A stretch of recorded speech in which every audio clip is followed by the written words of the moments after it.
C'est bon, vous avez mon écran. Oui, là, je vois ton écran.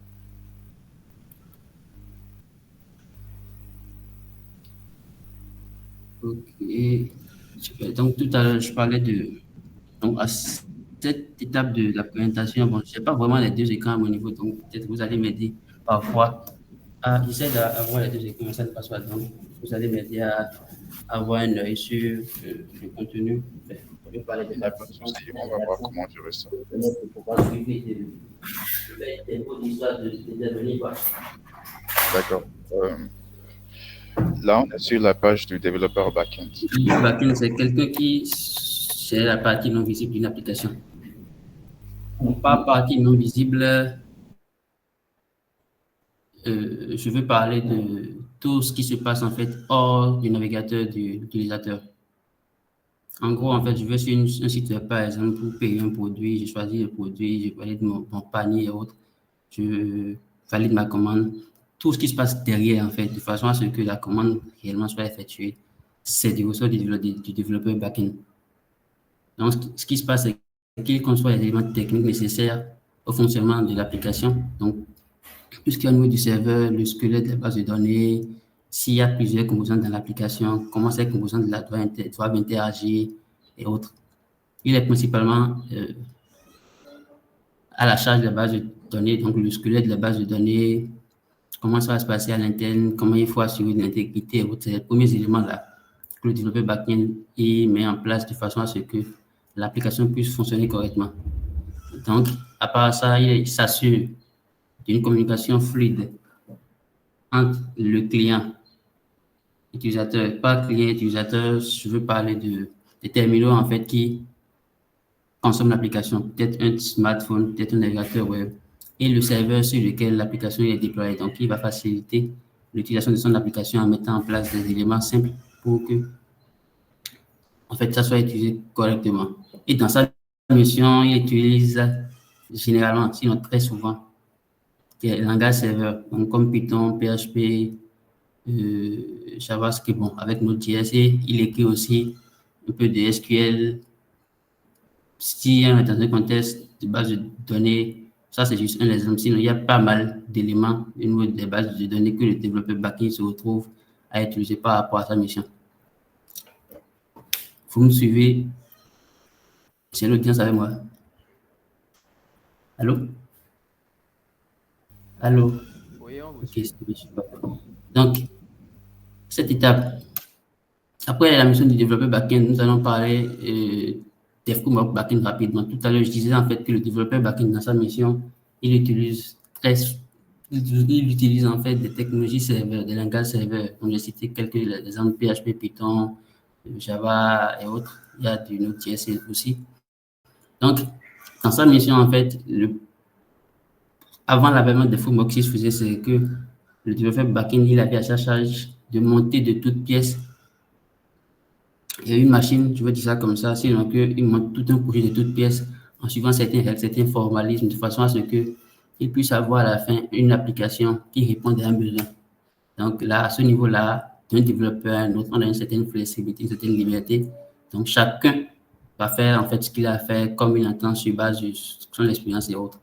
Les frameworks viennent intervenir dans un contexte où on a désormais un ensemble de composants de bibliothèques préconçus dans un langage bien spécifique qui offre aux développeurs un moyen structuré de créer de façon accélérée des applications côté serveur et de façon, aussi une façon de stimuler la productivité et la maintenabilité du code.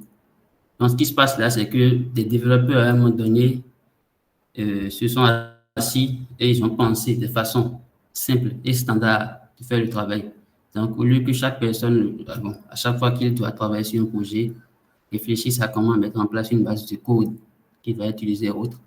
Les développeurs à un certain niveau sont assis, ils ont mis en place des écosystèmes, je vais dire ça comme ça, qui font qu'aujourd'hui, pour par exemple faire du développement back-end, je n'ai plus forcément besoin de partir de zéro, mais je peux juste récupérer ces éléments-là, ces outils-là, ces frameworks-là déjà existants qui m'offrent un certain nombre de facilités, donc de choses que je ne vais pas forcément mettre en place, mais que je vais pouvoir utiliser facilement et simplement, de façon à aller plus vite.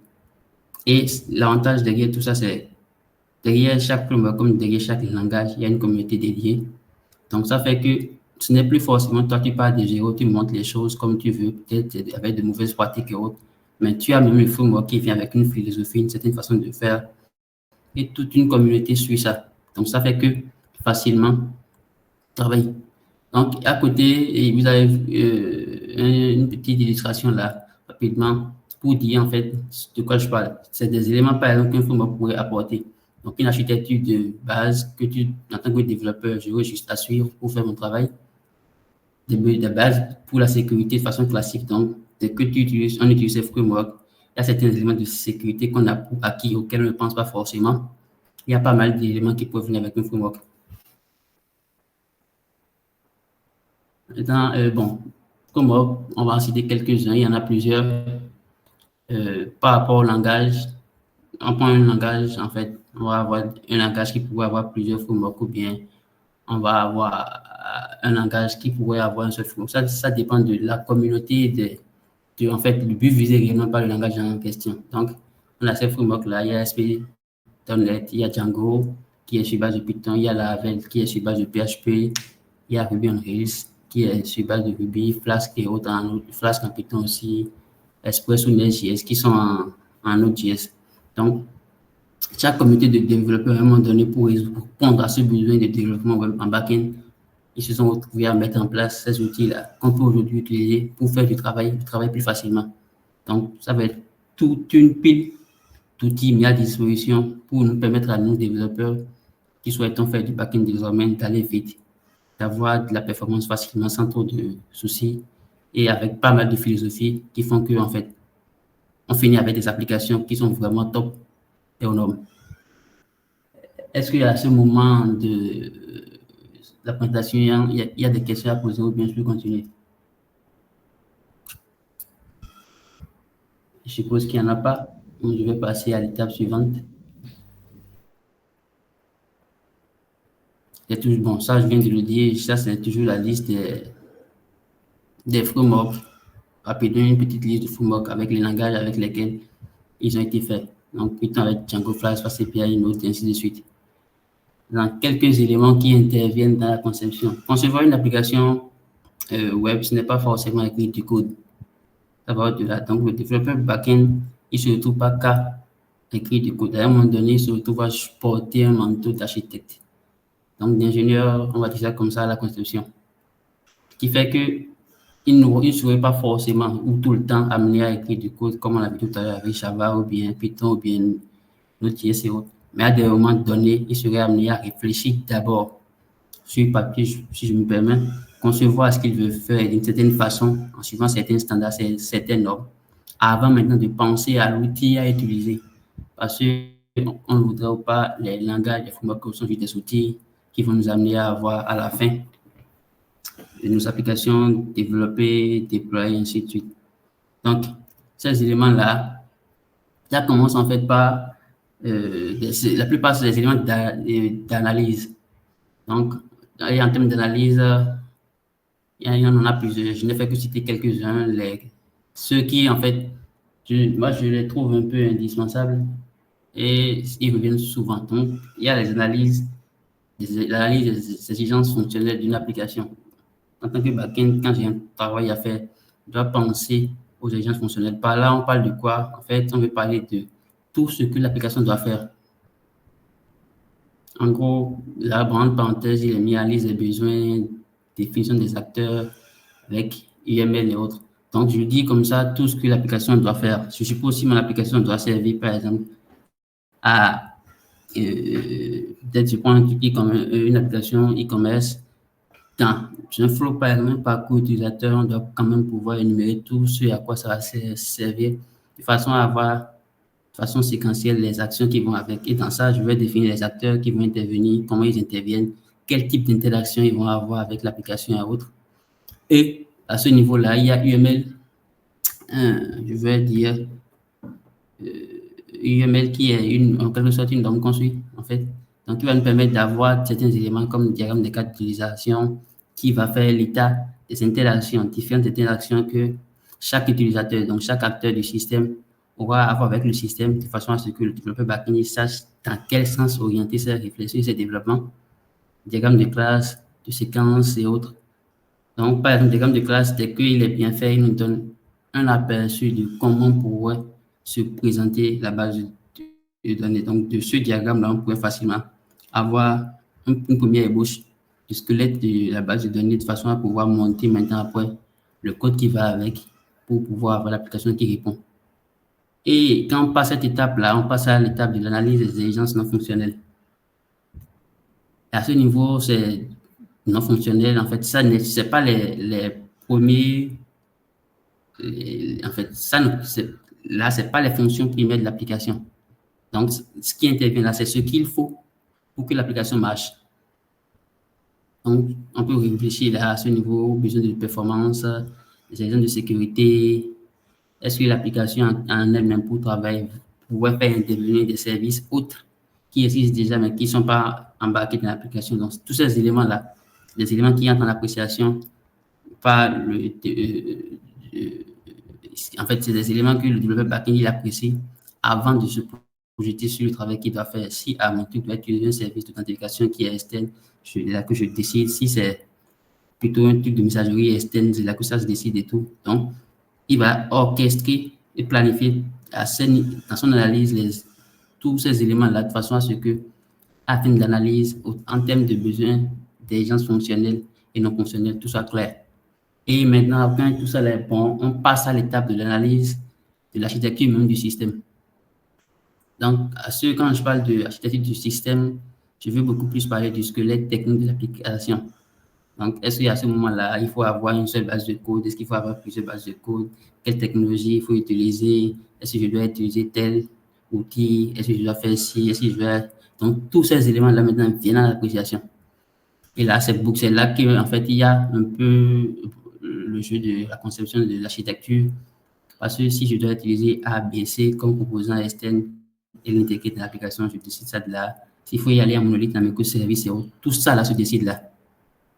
Et déjà avec ces éléments-là établis, quand on a cette base-là, le développeur backend maintenant, il peut, sur cette base-là, savoir désormais comment faire son travail et y aller comme ça se doit y avoir réellement de la valeur produite à la fin de son travail. Donc, les amis, pour ceux qui me suivent, est-ce qu'avec ce que je viens de dire par rapport aux éléments de conception, vous avez des questions à me poser? Ah bon, je pense voir que tout le monde comprend et voit clairement de quoi je parle là. Bien, un instant. Un instant, j'ai l'impression que je n'ai pas le son avec moi.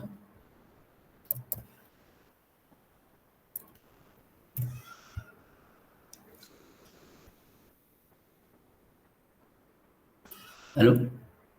Allô? Oui. Allô? Quelqu'un peut me répondre? Oui. On t'écoute. Ok, bon, je n'avais pas du tout le son avec moi, donc ça faisait que je ne vous entendais pas du tout. Bon, je pense que c'est parce que personne n'a réagi, personne n'a rien dit jusque-là. Ok, d'accord, ça marche pas, c'est bon. Il y avait aussi, je viens de me rendre compte que mon haut-parleur était coupé. D'accord. Hein? Il était là, c'est bon.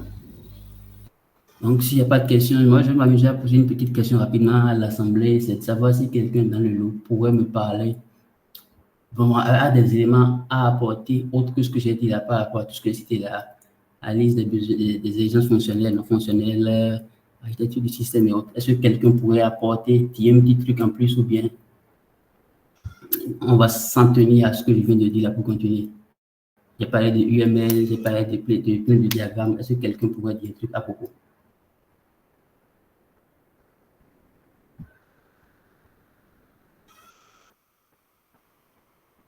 Il n'y a personne, donc je vais supposer que ça va pour tout le monde. Et je vais continuer alors. Donc, passer l'étape de ces analyses-là, cette analyse-là qu'il faut faire en tant que développeur back-end avant de... Lionel, tu veux nous parler, c'est ça?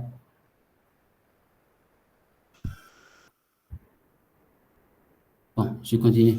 Donc, si on passe cette étape d'analyse, de réflexion, dans le sens d'avoir une certaine base, autre que du code à écrire, avant d'aborder l'aspect code, tout ce qu'il faut. On va parler maintenant de la base de données des ORM.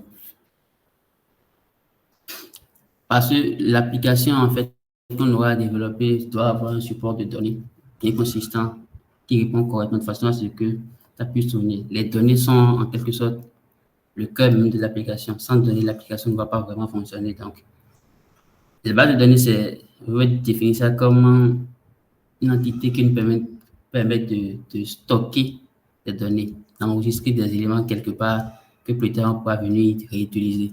Donc, si je prends une application e-commerce, par exemple, un utilisateur qui vient se connecter à l'application, par exemple, sur Amazon, par exemple, c'est forcément parce qu'à un moment donné, il s'est enregistré sur Amazon.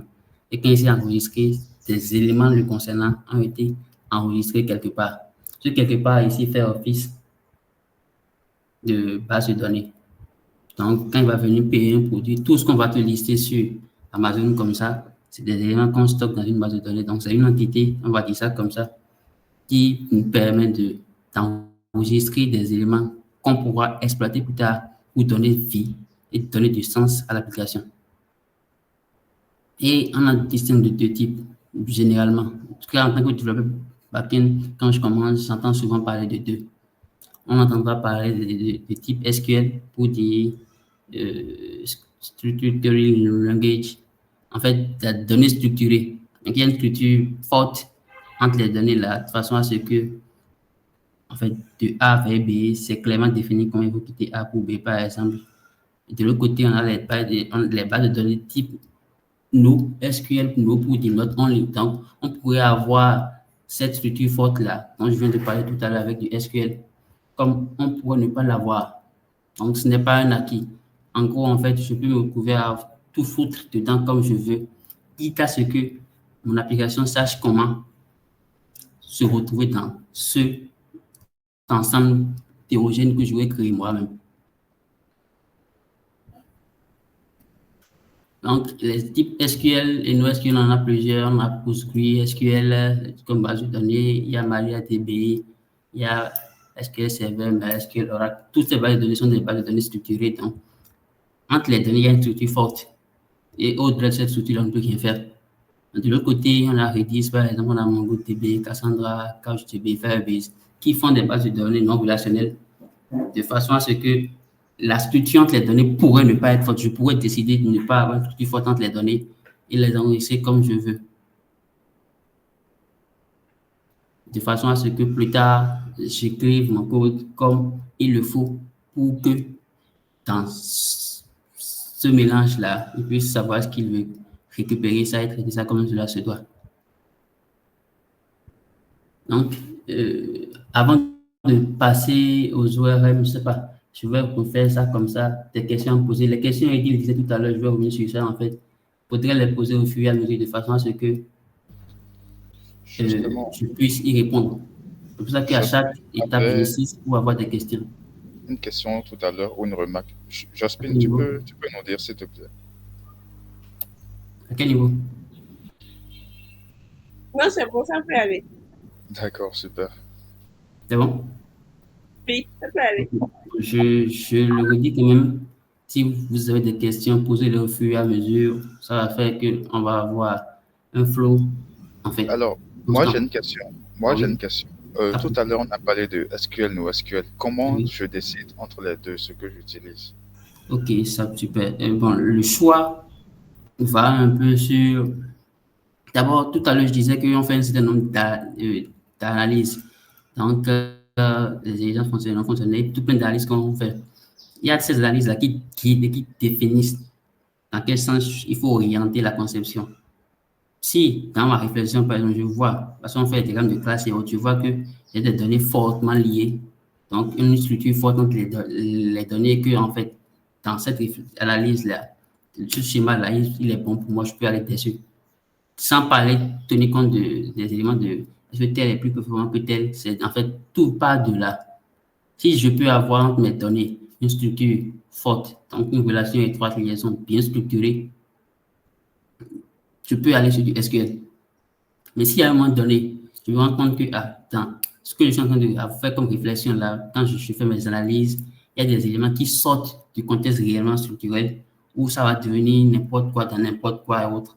Le mieux, ce serait de mener la réflexion dans le sens d'une base de données type non, pas forcément structuré.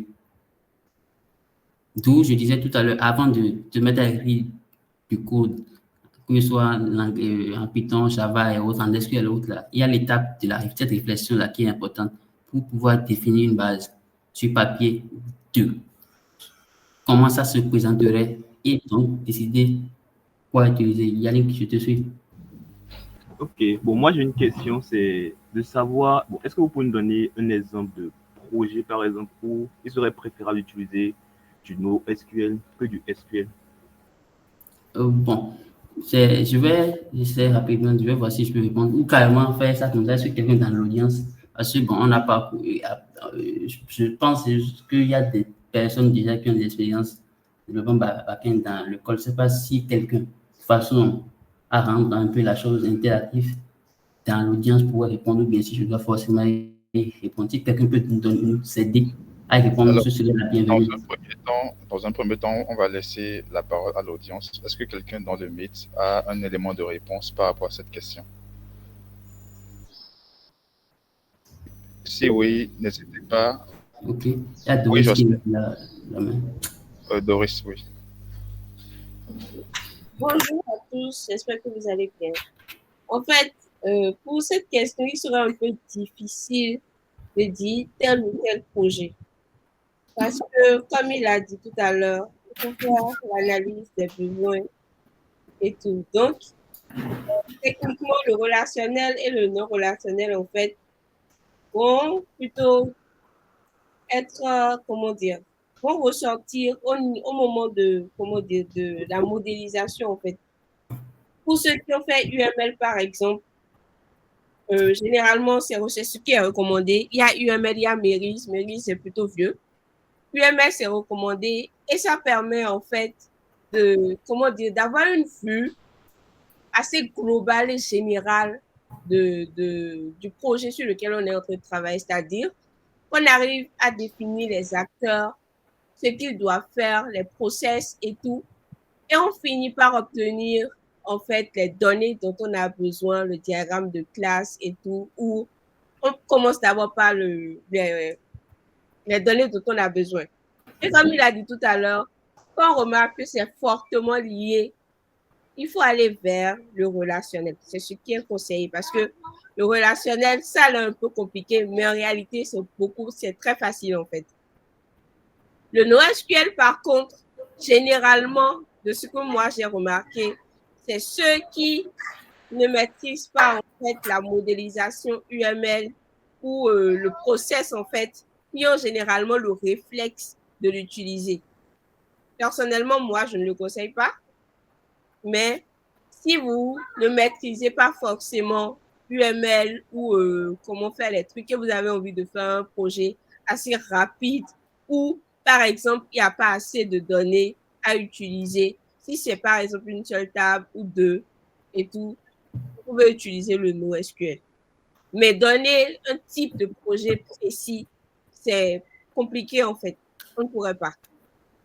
On ne pourrait pas. Sauf si on prend un cas d'utilisation et puis on commence à travailler dessus et on regarde ensemble si c'est SQL ou NoSQL. C'est ce que je voulais dire. Super, merci Doris. Donc, je vais rapidement finir avec ce qu'elle dit en disant, il n'y a pas vraiment de standard. Donc, ça va être très difficile de dire, il faut utiliser pour, par exemple, chat tel ou bien pour, par exemple, je suppose, par exemple, tous les to-do list, il faut utiliser tel. Non. C'est pas comme ça que ça marche. Tout ça découle d'une certaine analyse. Je vais dire un truc rapidement. On a dit SQL et not only SQL. Ça suppose que quoi? A priori, le NoSQL pourrait aller pour tout.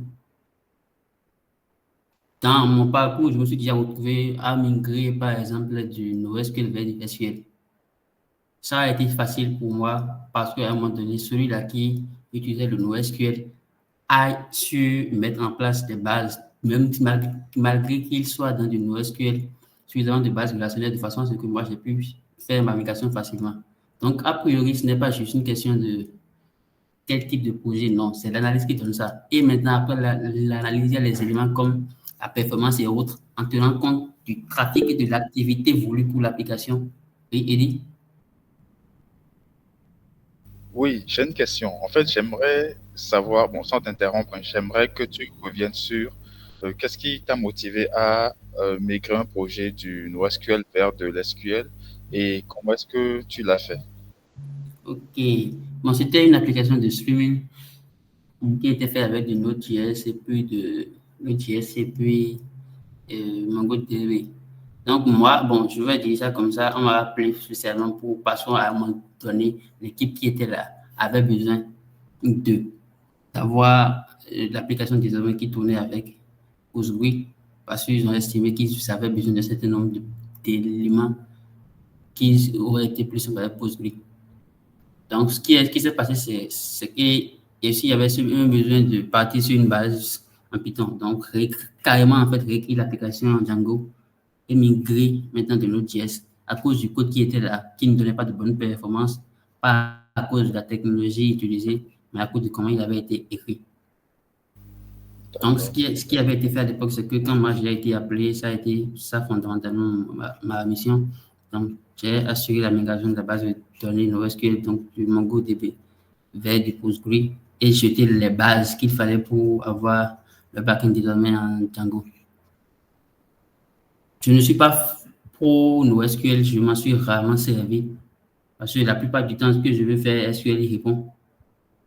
Donc, ça fait que je ne peux pas vraiment dire, en fait. C'est pour ça que je disais, pour aller plus loin, après les analyses et autres, pour voir si c'est structuré ou pas, c'est par rapport au trafic, au volume et autres. En fait, les besoins qu'il y a autour de l'application, ça va être un truc à fort traction et autres, là, qui vont peut-être motiver à aller voir les performances du SQL.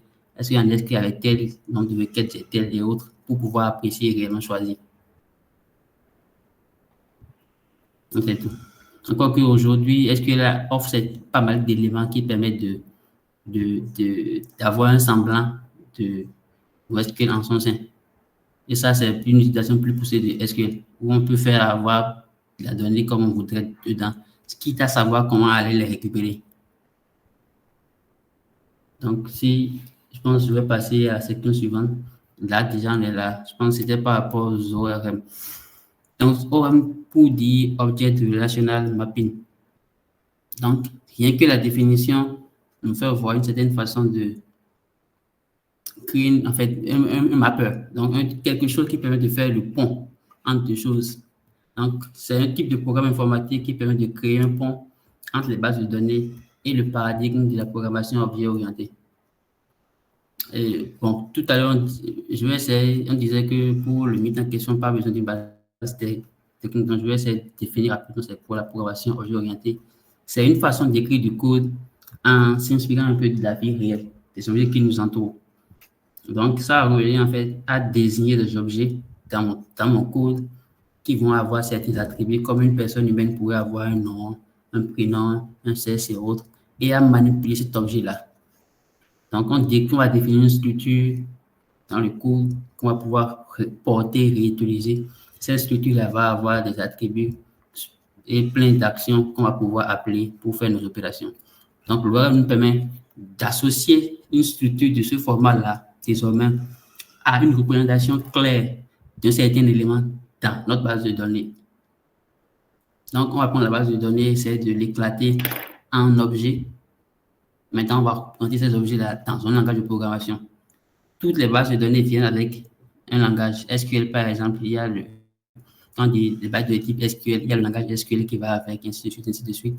Et donc, je pourrais forcément ne pas vouloir ou ne pas être amené à apprendre du SQL, mais quand même développer une application.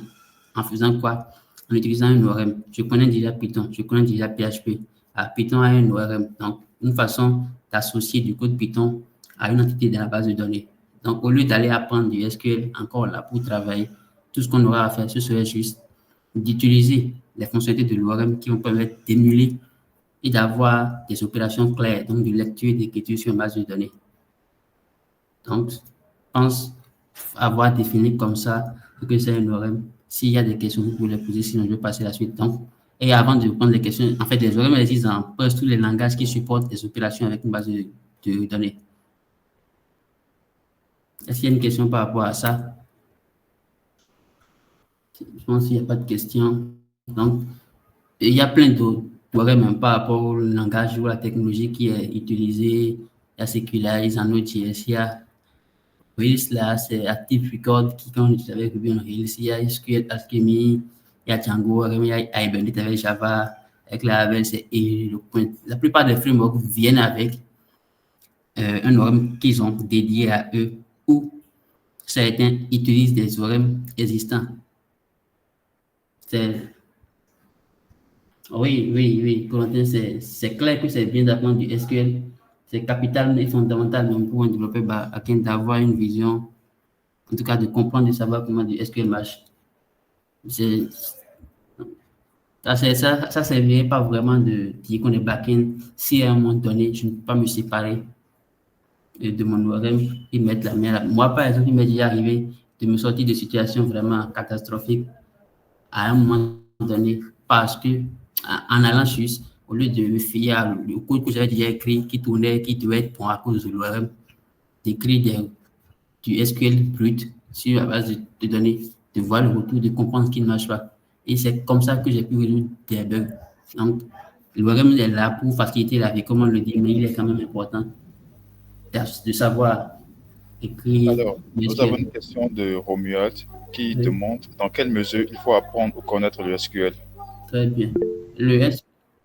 Bon, Lionel veut répondre. Oui, c'est bon. Vous m'entendez? Oui. Ok, bon. Pour mon expérience, tu ne peux pas dire que tu es développeur backend si tu ne fais pas du SQL. Excusez-moi. Donc, tu ne peux pas développer des applications avec des bases de données SQL. Si tu ne connais pas un minimum le SQL. Je crois que c'est l'un des éléments de base, en fait. Sans ça. Jonathan. Bon, ce n'est pas un débat sur la question, mais je pense que ça dépend du type d'application qu'on est en train de construire. Je connais des dev front-end qui n'ont pas de base en SQL et qui utilisent des outils no-code et ils font quand même le back-end et ça marche. D'accord, merci. Mais, qu'on le veuille pas, le back-end, en fait, pour développer le back-end, j'ai dit tout à l'heure, c'est cette personne-là qui jette la base en fait, c'est lui, il assoit tout ce qu'il faut pour la base de données, le squelette et autres. Donc, ça fait que de façon indéniable, cette personne-là doit savoir comment converser avec une base de données.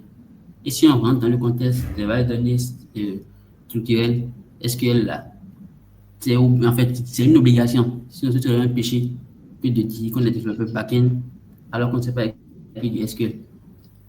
Donc, on doit forcément l'apprendre. Oui. Oui, Python Benet a une question. Je pense que c'est Gloria. Gloria, oui, on t'écoute. Non, je n'ai pas de question, j'ai un apport. Comme il le disait, un développeur front-end ne consomme que des web services. Donc, est-ce qu'il sait franchement quel est le framework, toute la technologie derrière son web service? Non, pas forcément. Donc, s'il n'apprend pas le SQL, bon vent pour lui. Mais un développeur back-end sans SQL, ce n'est pas un développeur back-end. C'est un figurant, c'est un plaisantin. Donc, c'est important de faire du SQL. Bon, c'est mon apport. C'est ça. C'est capital. Sans SQL, on ne peut rien faire, en fait. Les ORM nous aident. Comme j'ai dit tout à l'heure, moi, je viens de dire, ça devrait suffire à comprendre de quoi on parle. J'ai écrit mon code dans du Django, j'ai tout fait correctement, mais ça ne marche pas comme il le faut. Mais le code en lui-même, en fait, il semble pas. Même dans ça, en fait, ce qui se passe, c'est qu'à un moment donné, on se retrouve à mal utiliser les ORM. Peut-être tu passes mal un paramètre, tu mets mal une virgule, tu mets mal un or, un ou, et tu es foutu. Un end, et tu es foutu. Donc, j'avais un code comme ça que je lisais, j'ai passé du temps à lire, tout était OK. J'étais convaincu que mon code, en fait, était bon. Pourquoi ça ne marche pas? C'est avec le SQL que j'ai été écrit que j'ai compris que ça ne marche pas. Donc, si, je suppose, il n'y avait pas, je ne savais pas écrire du SQL, je ne vais pas pu vérifier. Et même aujourd'hui, avec les IA, malheureusement, ce serait difficile pour une IA de lui balancer ton code SQL sans, en fait, s'il n'a pas vraiment le contexte d'utilisation, il ne peut même pas t'aider à débugger. Il ne peut pas vraiment. Donc, moi, c'est le SQL que j'ai été écrit ce jour-là, je le fais presque tout le jour qui m'a sauvé. Et la plupart des frameworks backend ont un truc, c'est en développement, même quand tu utilises les ORM dans la console, donc quand tu lances l'application, il y a dans ta console les scripts SQL qui sont tournés là, que tu peux voir et lire, qui t'apprennent aussi, en fait, à défaut d'être top là, tu peux aussi lire au niveau là, pour comprendre à quelle instruction fait telle. Tout ça fait grandir le développeur backend. C'est en faisant cela que tu comprends aussi certaines choses et tu deviens fort. Donc, tu écris, tu utilises son ORM 7, mais le code que l'ORM génère derrière, tu t'y intéresses, tu vas lire, tu comprends, tu découvres de très belles choses. Donc, on doit forcément apprendre du SQL pour être ton backend. Donc, je pense qu'on va passer à la suite. Oui, oui. C'est juste pour faire un apport, en fait, par rapport à l'utilisation de ChatGPT pour les requêtes. Et en fait, c'est pas recommandé. Normalement, en fait, on ne devrait pas. Bon, ChatGPT, c'est un dernier recours. C'est vraiment un dernier recours parce qu'il n'est pas recommandé d'utiliser le contexte de son projet de ChatGPT parce que, pour des raisons, ChatGPT pourrait peut-être utiliser ce que le contexte du projet et peut-être même votre code pour répondre à une autre question qui est liée à ça. Parce Merci. que son fonctionnement, c'est d'utiliser ce qui est déjà là et l'améliorer. Donc, c'est vraiment un dernier recours qu'il faut utiliser ChatGPT pour les requêtes. Merci. Merci. Donc, Oui, Jonathan. Alors, on va prendre les prochaines interventions sur 1 à 2 minutes au plus. Oui, Jonathan, on t'écoute. C'est une question rapidement. Alors, celui qui ne fait que du MongoDB avec du Node.js, est-ce qu'il est développeur backend? Je dis ça parce que, voilà, enfin, c'est pas forcément du SQL. Donc, lui ne fait que ça. Et donc, il n'a pas besoin forcément de connaître le SQL. Donc, dans sa façon structurée, est-ce qu'on peut dire qu'il est développeur backend? Truc là, je vais essayer de te répondre facilement. Le SQL dont on parle là tout de suite n'est que dans un contexte. D'accord. Donc, ce qui va se passer, c'est que quoi? Si tu utilises par exemple un type de base de données qu'on appelle Toto, tu dois savoir dans quel langage on discute avec lui. C'est ce qu'on veut dire, ça. Hors de toute émulation que tu pourrais avoir en fait avec un framework ou un langage serveur que tu utilises, si Toto là, c'est dans un langage alpha qu'on pose avec lui, tu dois pouvoir maîtriser cet alpha-là. C'est de ça qu'on parle en parlant de SQL. C'est pas foutu qu'il faut être SQL. C'est dans un contexte de développeur backend qui utilise SQL que on est en train de parler. Donc, pour quelqu'un qui utilise MongoDB avec Node.js, si c'est quelque chose que MongoDB supporte, il doit maîtriser ça. C'est ce que je veux dire. C'est ce que je veux dire pour répondre. La nuance serait importante parce que quand on dit qu'il faudrait forcément connaître du SQL, voilà.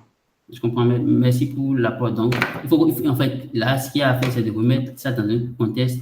Quand je suis développeur backend, que je traite avec des bases de type structuré, donc, le SQL, je dois maîtriser ça. Maintenant, par rapport au type de base de données que j'utilise, SQL là, peut se retrouver à différer. SQL avec MySQL, ce n'est pas le même principe qu'avec Oracle, ce n'est pas le même principe avec Postgre. Mais par rapport à ce que j'utilise, je dois pouvoir maîtriser de base comment ça marche, hors de toute émulation possible, avec un langage serveur qui pourrait me faciliter la tâche. Donc, pareil avec les NoSQL.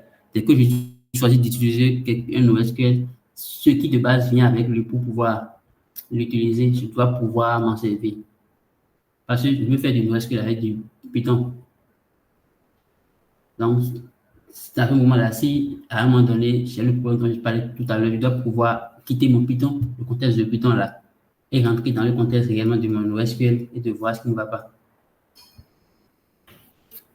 Donc, je pense qu'on va passer à la suite alors de la présentation. Tout à l'heure, j'ai déjà présenté les ORM. Donc, on passe à la suite. Donc, les types d'architecture qu'on a au niveau des backends, on va en parler rapidement. On a 3 types d'architecture. Je les définis comme ça. Peut-être l'audience pourrait aussi dire par rapport à ça. Et l'architecture monolithique, donc, ça suppose que toute la logique métier, la gestion des données, la présentation des données est gérée de façon centralisée. D'abord, avant de partir, de parler des backends comme ça, il y a de façon classique ce qu'on appelle, en fait, en termes d'architecture, un classique, où on parle de 1 tiers, 2 tiers, 3 tiers, et ainsi de suite, ainsi de suite. Et quand on parle d'application, on a 3 aspects.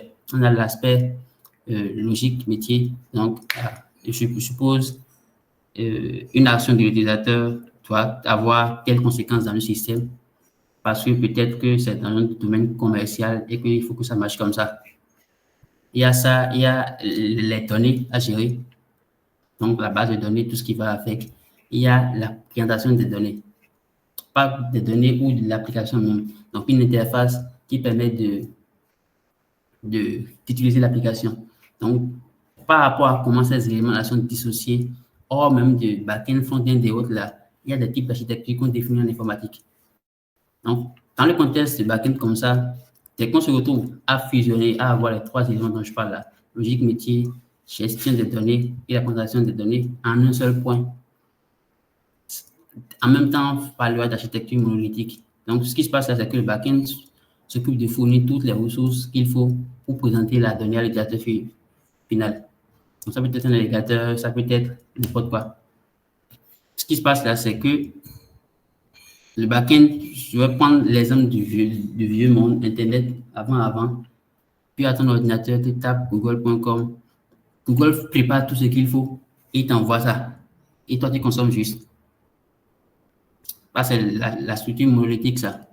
Maintenant, il y a l'architecture client-serveur. Dès qu'on voit ça, on voit une partie client et une partie serveur comme dans un bar. Quelqu'un qui est assis et qui veut qu'on le serve.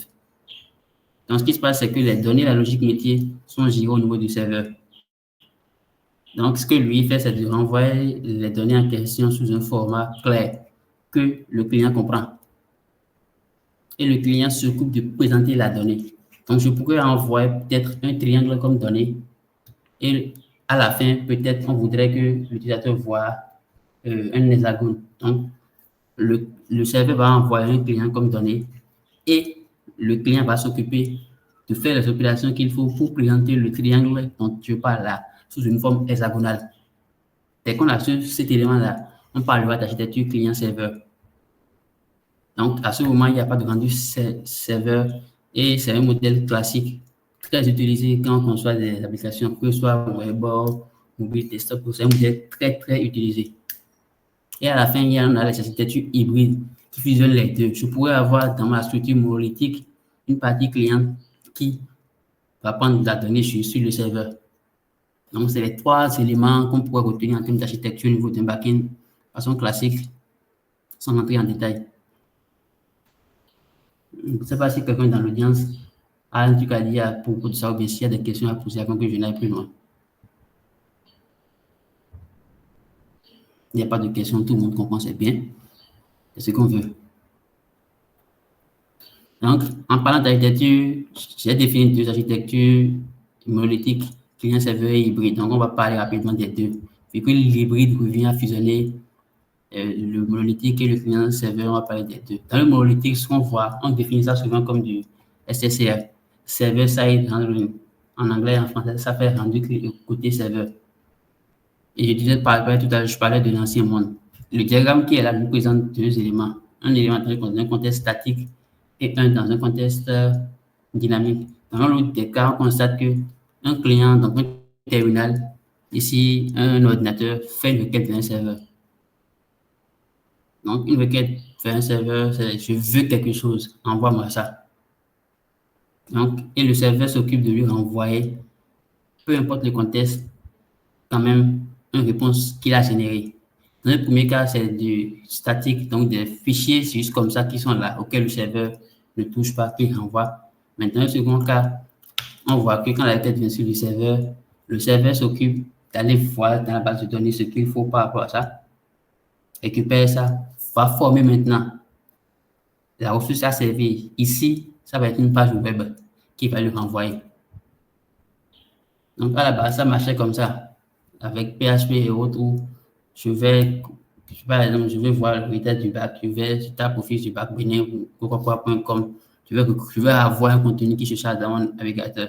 Le serveur s'est chargé de m'envoyer ce contenu-là, avec toutes les données qu'il faut. Donc, quand je tape mon nom, fait une recherche là, ça part, la page devient blanche un instant, et après, ça revient maintenant avec du contenu, des dessins à gauche, du style à droite et autres. Donc, c'est ça. La requête est faite vers le serveur prépare tout ce qu'il faut et renvoie ça maintenant au navigateur. Le navigateur s'assure juste, dans ce contexte-là, d'afficher ce qu'il a été renvoyé. Donc, on va avoir notre page de cache dans le navigateur. Donc, on a ce mode-là où on fait du rendu sur le côté serveur. Ça se fait avec la plupart des frameworks, là, Vel, Django, Spring Boot et autres, autour des pages web de façon classique. Donc, à part ça, là, on a les API. Les API comme application programming interface. Donc, les API interviennent dans le contexte maintenant de l'architecture client-serveur où il y a un client qui veut consommer de la donnée, recevoir de la donnée d'un serveur. Et désormais, on va appeler ce serveur-là, on pourrait l'appeler API comme application programming interface. Et là, c'est juste en fait un certain nombre de composants d'éléments mis en place pour pouvoir partager de la donnée et faire des opérations hors du contexte du SSR. Dans le SSR, ce qui se passerait peut-être est que je veux modifier un truc sur un formulaire. Je vais changer là où il y avait écrit Toto comme nom. Je vais mettre désormais Paul. Là où il y avait de cocher oui, je coche désormais non. Je fais tout ça dans la page web. J'envoie ça cru comme ça vers le navigateur. Il retourne ça. Dans le contexte du SSR, ce n'est plus forcément le cas. Je pourrais faire, c'est-à-dire les API, je pourrais faire tout ça là sans forcément avoir besoin d'un navigateur avec lequel l'utilisateur utiliserait juste à base de l'API qui définit un certain nombre de standards que ces clients devront respecter pour pouvoir fonctionner, travailler avec lui. Donc, les API déterminent comment un système logiciel peut accéder aux données, ressources ou aux fonctions en fait par notre système. Ça va être un peu le principe. Donc, juste ce que les API vont envoyer, c'est des données, faire des opérations sur commande et faire des retours. L'opération peut être une lecture, il va lire, il renvoie la donnée. L'opération peut être une écriture, une suppression, tout ce qu'on veut. Il reçoit la commande, il fait et il dit après, j'ai fait. Ça va être là. Maintenant, c'est le client, ça peut être une application mobile, un desktop, du web, qui s'occupe maintenant de comment il présente ça à l'utilisateur final. Ça, ce n'est pas du ressort du backend.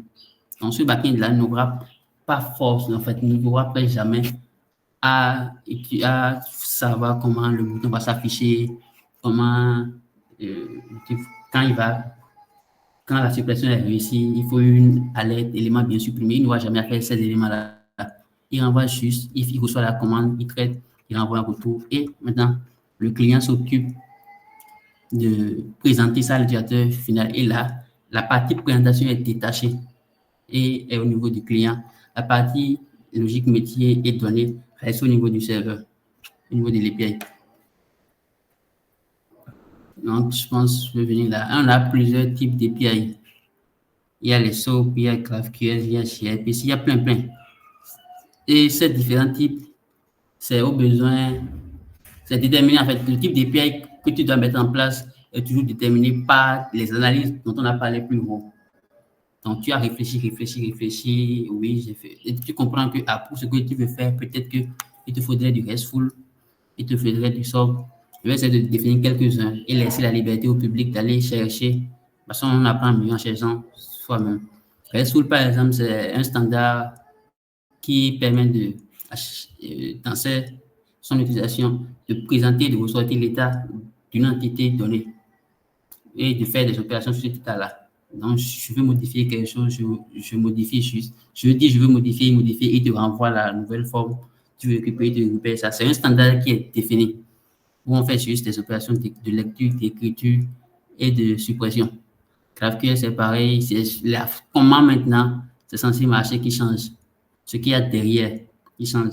Chez RPC, c'est à la base du RPC c'est juste des façons d'appeler des fonctions distantes sur des systèmes différents. Donc, qu'on le veut ou pas, c'est toujours, à la base, c'est le même standard, et puis il y a des possibilités, des capacités d'opération disponibles quelque part qui sont accessibles en suivant un certain nombre de protocoles définis par celui-là qui les a mis en place. WebSocket, Webhook, WebSocket, c'est pas quand on veut avoir du temps réel. Dans le chat, il t'envoie un message, tu veux voir le message. En fait, sans que tu n'aies à rafraîchir, le message vient en même temps. Donc, tout ça, c'est tout des API. Mais comment on le met en place, c'est la libre. En fait, c'est le libre vouloir de qui le fait. Et donc, quand tu veux t'en servir, tu mets en place tout ce qu'il y a autour. Webhook, c'est pareil. Donc, tu laisses la liberté au public d'aller lire par rapport à cela, parce qu'on pourra revenir sur ces éléments-là dans la suite des présentations, des sessions qui vont venir. Donc, si vous avez des...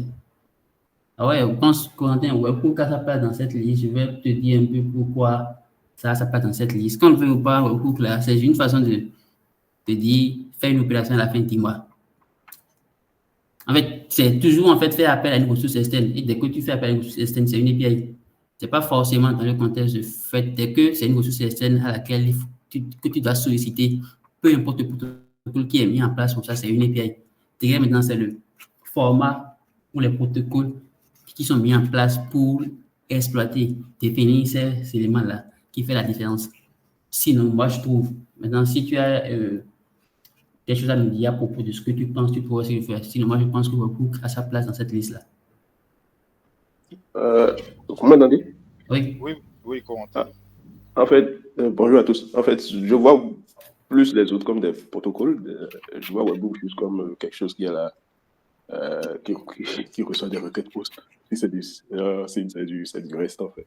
Donc, je me dirais, bah, il n'a pas sa place dans cette liste.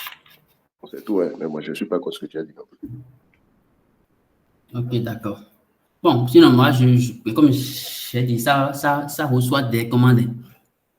En fait, c'est un truc mis en place qui reçoit des commandes et qui fait une action type. Donc, c'est tout. Donc, ça a fait une interface quand même entre deux systèmes. Ouais, c'est ça le but pour pouvoir faire des opérations. Et sur cette base, moi, je pense qu'on peut classer ça dans cette catégorie-là. Bon, je vais passer à la suite rapidement. Comment les API fonctionnent rapidement. Je vais expliquer ça rapidement. Ce qui se passe, c'est que l'API est là.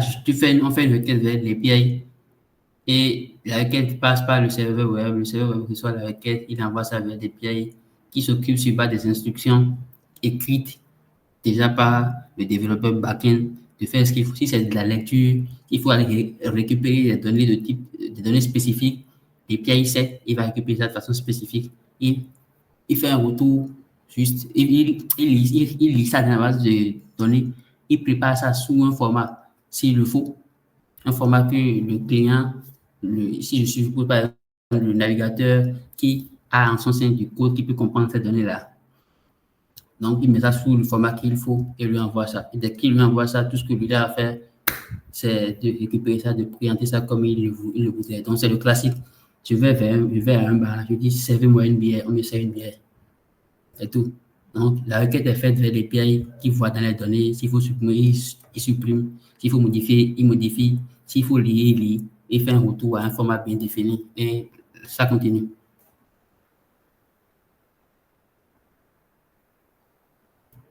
Donc, les architectures serveurs au niveau des backends. Tout à l'heure, j'ai parlé d'une catégorisation première en parlant de monolithes et autres. Ça, c'est backend de façon classique. Mais quand je suis au niveau des API, il y a deux façons de faire. Il y a la façon des microservices. Donc, ce qui se passe là, c'est que c'est beaucoup d'API. En gros, en fait, au lieu d'avoir une seule application backend, peut-être d'une taille folle que je vais gérer, je vais la découpler, la casser en plusieurs petites, sinon plusieurs applications backend, API d'une certaine taille que je voudrais. On va appeler ici microservices, donc de petits services au lieu du plus grand, pour finir comme ça de briser.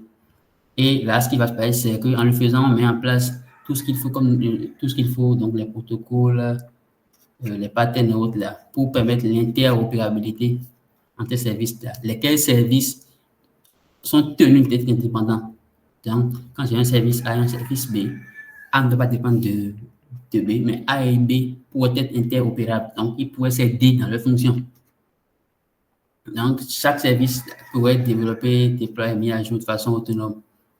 Et qui, donc, suppose par exemple, je suppose par exemple qu'une autre pièce, par exemple, est réputée, je suppose juste, est réputée par exemple pour faire une tâche X. Au même moment, j'ai Python qui est réputé pour l'analyse de données. Donc, ce que je peux faire, c'est que je peux écrire un service, par exemple, pour l'analyse de données là, en Python. Et j'ai mon autre service en Node.js qui est censé faire la tâche X. Donc, j'ai mon backend qui se retrouve désormais composé de plusieurs backends qui, dans ce contexte, exploitent efficacement les capacités, les possibilités des différentes technologies que nous avons, mais à condition que je mette à disposition, que je mette en place le nécessaire pour qu'ils puissent communiquer entre eux sans en tout cas, sans avoir de dégâts. Donc, ça, c'est un peu le contexte des microservices. Et c'est un univers assez intéressant, palpitant, très doux, tout ce qu'on veut. Ça apporte sa dose de protocoles, de problèmes. Mais quand on sait s'y prendre, en fait, on se plaît bien, on s'amuse bien. Et l'autre façon de faire qui aujourd'hui devient de plus en plus réputée à cause du cloud, c'est l'architecture sans serveur, le serverless. Ceux qui essayent le cloud pourront voir ça.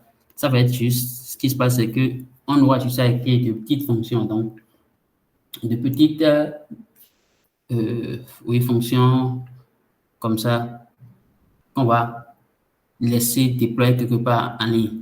Donc, la partie serveur qui doit héberger, comment ça se passe là, on s'en fout. C'est des fonctions qu'on laisse juste en ligne et ces fonctions-là seront juste appelées à demande.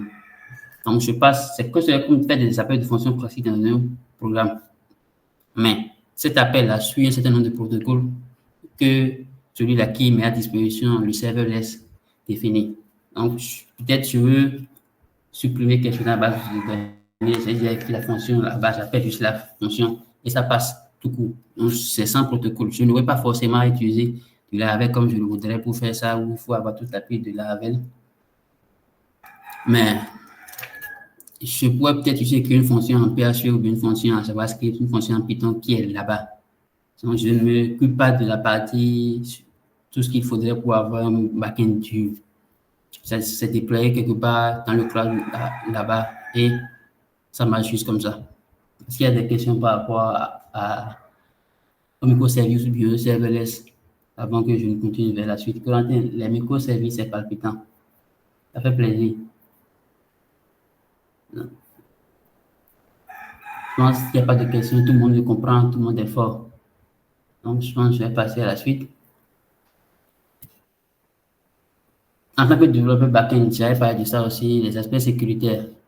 Quand je travaille, vu que le développeur backend, c'est celui-là qui est le premier face à la donnée, face à la base de données dans le contexte d'une application, il y a un certain nombre d'éléments qu'il faudrait mettre en place. Parce que dès qu'on parle d'application, on parle de données. Et quand on parle de données, on peut parler de données personnelles. Si je veux, par exemple, au Bénin, ici, on a une agence, la PDP, l'agence de protection des données personnelles, qui définit un certain nombre d'éléments que tu dois respecter les applications qui traitent des données personnelles et autant. Dès qu'on parle d'application de données qu'on enregistre, il y a un caractère, un côté vraiment précieux à garder à l'œil.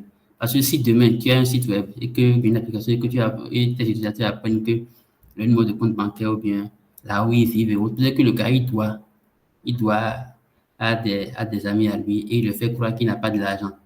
Mais toi, on arrive facilement sur ton application à prouver que ce gars qui fait le pauvre, qui dit qu'il n'a pas d'argent, en fait, il a des milliards dans son compte bancaire. Tu lui crées des problèmes comme ça. Donc, le développeur backend, il y a un certain nombre d'éléments dont il s'assure pour éviter les ennuis. De façon à ce que les données qu'il y a dans son système soient intègres. Parce qu'une application, par exemple, qui est censée, je prends le contexte d'une banque, du jour au lendemain, quelqu'un pourrait se retrouver avec son compte bancaire multiplié par 10, 100, 20, 100 000. C'est des choses à éviter. Donc, pour ça, il y a un certain nombre d'éléments de sécurité qu'on met en place pour éviter les ennuis. Et là, par exemple, je pense, il y a 1 ou 2 samedis, il y avait Carlos qui avait fait une passe avec les éléments de l'OAPS là. Ça rejoint un peu ça. Il y a des basiques qu'il avait énumérés. Je vais juste passer dessus, peut-être faire 2-3 commentaires. Derrière, ce qu'il faut savoir, c'est que quand je vais pour du backend, j'ai dit tout à l'heure, on peut partir avec un langage brut, cru. Donc, je peux prendre du Node.js et écrire mon backend de zéro, comme je peux utiliser un framework. Quand on utilise, on va de zéro, on est obligé parfois de mettre en place tous ces éléments-là, ce qui est difficile, parfois douloureux. L'avantage des frameworks, c'est qu'ils viennent avec toutes ces capacités-là. Donc, la plupart embarquent déjà des éléments comme ça qu'il faut juste activer. La protection contre les attaques CSF, cross-site, request forgery, ou rapidement, quelqu'un pourrait usurper, voler les cookies de quelqu'un, l'amener à faire des choses bizarres.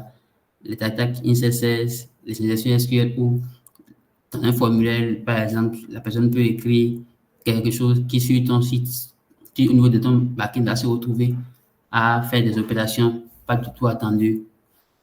Donc, ce type d'éléments-là, c'est des éléments que le développeur backend garde à l'œil, il prévoit, il anticipe et il protège son application comme ça. Donc, il va mettre en place les éléments de sécurité. Il faut implémenter tel protocole. Il faut ci, il faut ça, il faut ça, il faut ça.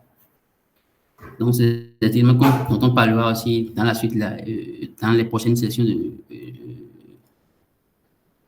Dans la page, ça, il y a les gestions code de l'authentification. Donc, il faut savoir que Inks a le droit de rentrer ici, dans l'application en question. Donc, je veux vraiment pouvoir identifier, reconnaître, authentifier mes utilisateurs. Donc, on doit mettre en place un système d'authentification fort qui résiste à toutes les intempéries. Les frameworks aussi viennent avec ça de base. La plupart, là, avec Django, Ruby, on viennent avec des systèmes très forts d'authentification. Donc, à ce niveau, il faut juste apprendre à les utiliser. On a souvent des systèmes top. Et il y a maintenant, après ça, les gestions code des autorisations. Donc, il ne faut pas que quelqu'un qui ne doit pas voir le salaire de quelqu'un dans une application, par exemple, qui est censée traiter du salaire, aille voir ça. Ils sont au même poste, l'autre gagne plus que lui. Et un jour, il découvre ça, il ne va pas aimer ça. Donc, c'est la responsabilité du développeur backend. Donc, c'est la responsabilité du développeur backend de mettre en place le nécessaire, le cadrage qu'il faut pour que cette situation-là soit évitée. Inks qui est tel doit avoir uniquement accès à tel. Et à ce niveau, il y a pas mal d'éléments recommandés en termes de normes de sécurité qu'on met en place pour gérer ça. Et je pense qu'on a parlé, maintenant, on a fait le tour. Je ne sais pas si à ce stade, avant que je n'aille plus loin, dans le chat, des personnes ont des questions à poser ou bien ils ont des éléments à dire par rapport à tout ce que je viens de dire là. Ah oui, les développeurs backend sont les experts en CRUD. Oui, ça c'est clair. CRUD, c'est pour ceux qui sont dans l'audience, c'est Creator, Read, Update, Delete. Donc, les opérations basiques qu'on pourrait faire sur la donnée, en créer, modifier, lire, modifier, supprimer. Tous les systèmes font du CRUD. Même les systèmes qui gèrent n'importe quoi, même la CIA ou bien la NASA, c'est du CRUD, ils vont faire. Mais derrière, c'est la logique derrière le CRUD là qui a fait la différence. Et comment... Oui, il y a des niveaux dans le métier des backend, c'est ça que j'explique. Et ces niveaux-là, bon, c'est vrai, là, je vais parler de junior, senior et autres, je ne dirai pas ça. Mais je vais parler beaucoup plus en termes de les niveaux d'un backend sont un peu liés au métier que ça touche. Je m'explique. Si je me mets à faire du backend, je choisis de faire que des to-do list, des applications vraiment soft et puis très jolies, ou c'est des to-do list, ou bien je vais faire mon backend correctement. Je peux faire ça jusqu'à devenir senior en ça même. Mais si je veux, par exemple, c'est le métier qui finit par définir à quel point tu es fort.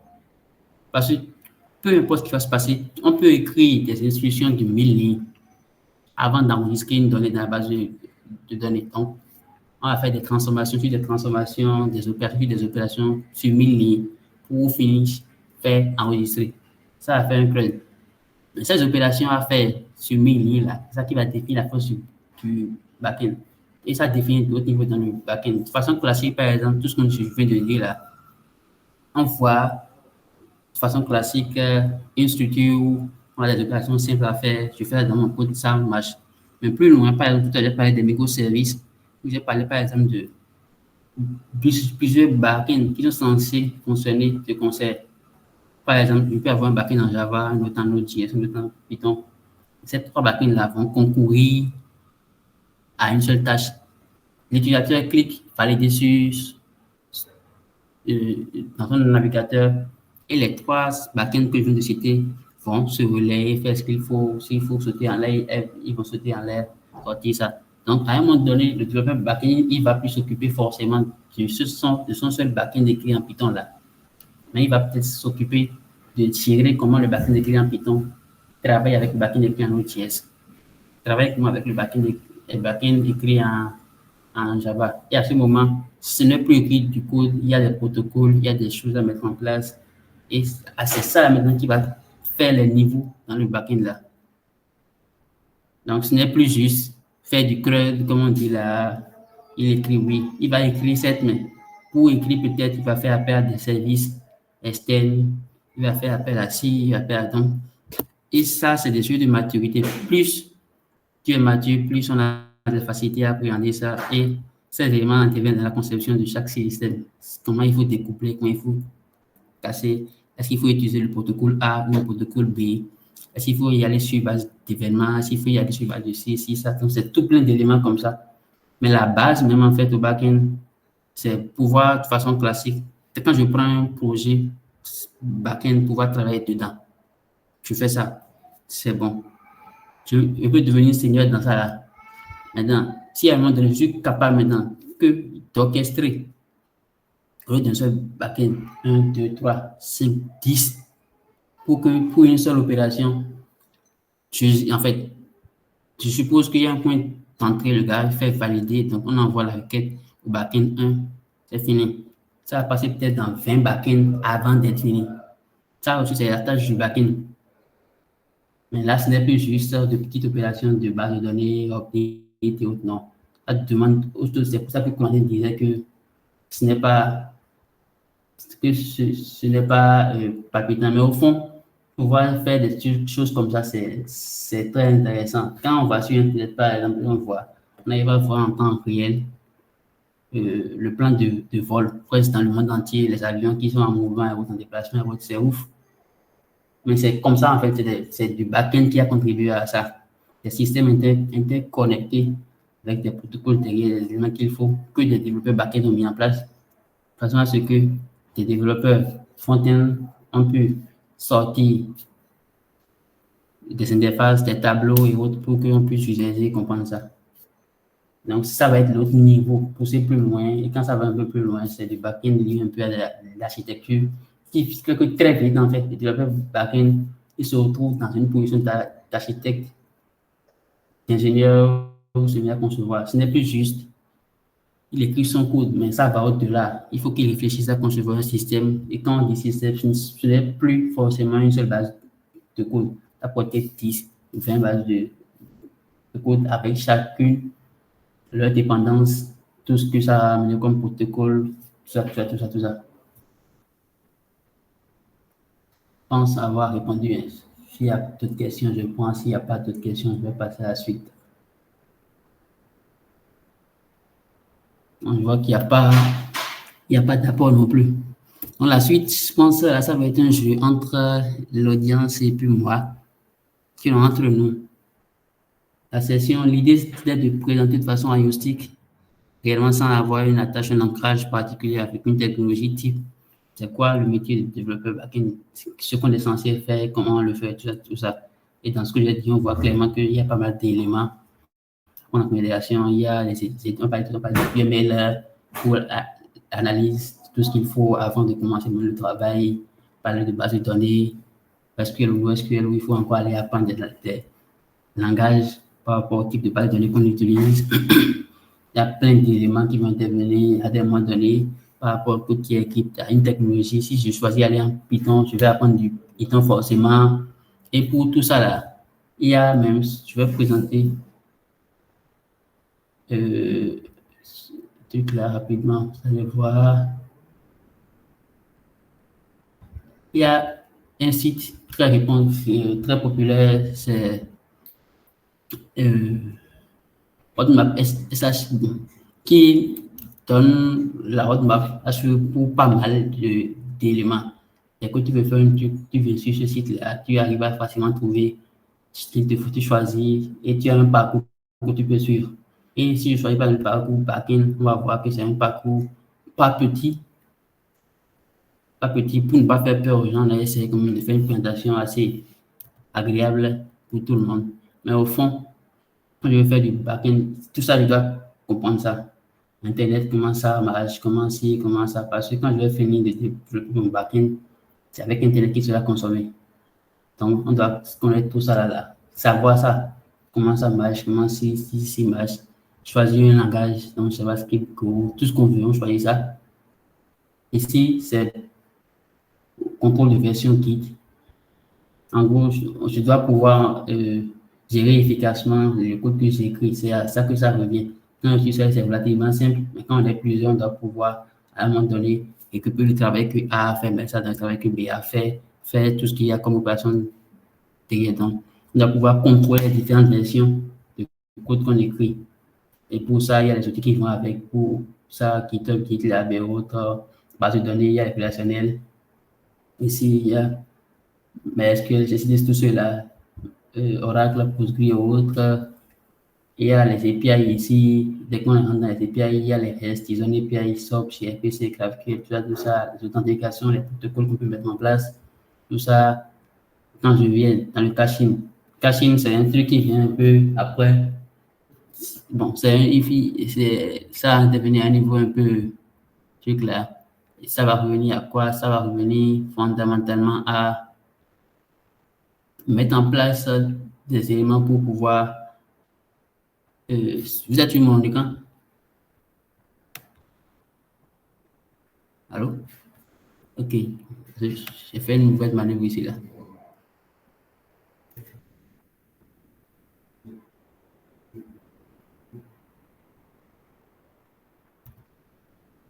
Très bien. Donc, tu disais caching, c'est pouvoir mettre des éléments en réserve. Je dis ça comme ça, que je veux pouvoir venir réutiliser sans pour autant fatiguer mon serveur. Donc, je veux, c'est la donnée que je sais que la donnée là ne change pas. Change chaque peut-être 3 heures, 5 heures. Je mets ça quelque part où je peux y accéder plus facilement que sur mon serveur. J'utilise les sécurités, tout ce qu'il faut pour l'encrypter. Donc, c'est un parcours complet, par exemple, qui est écrit sur ce site-là.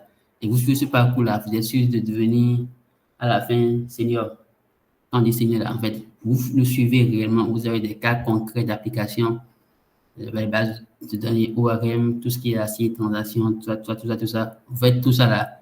Vous allez au-delà, vous suivez chaque élément, les principes monolithiques, les microservices serverless, les meshes, tout ça.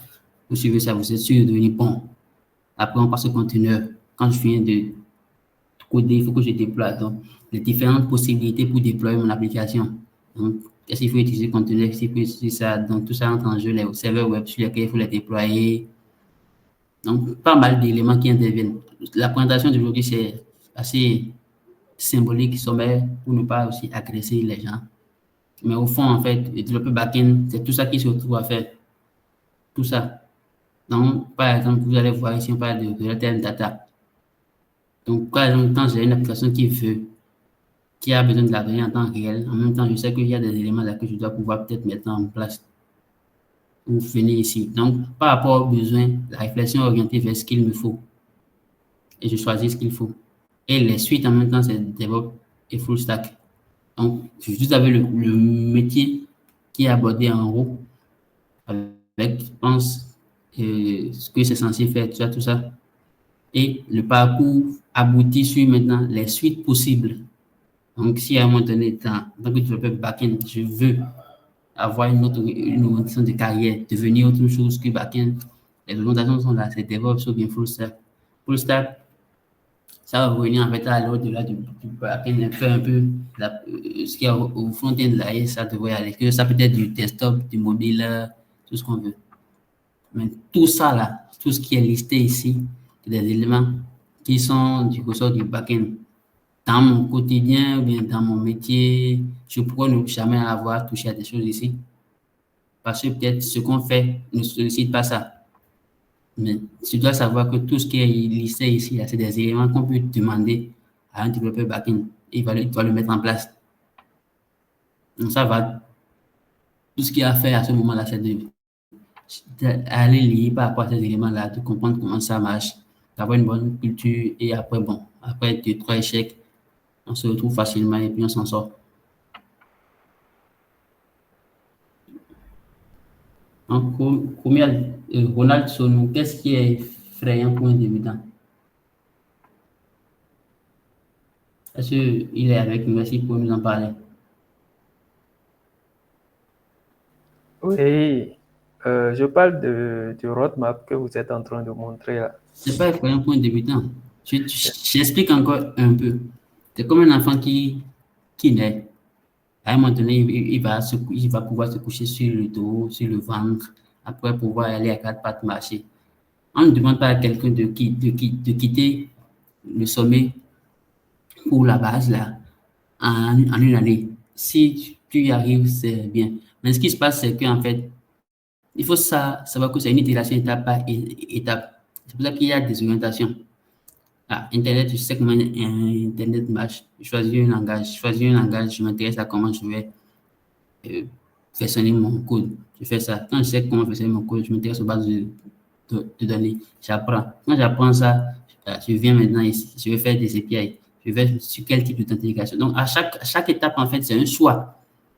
Et le choix là peut être motivé, par exemple, par de la volonté personnelle ou, par exemple, par l'entreprise dans laquelle vous êtes. Si je suppose que tu es dans une entreprise qui fait pas des API, peut-être tu n'en feras pas. Ce n'est pas un crime.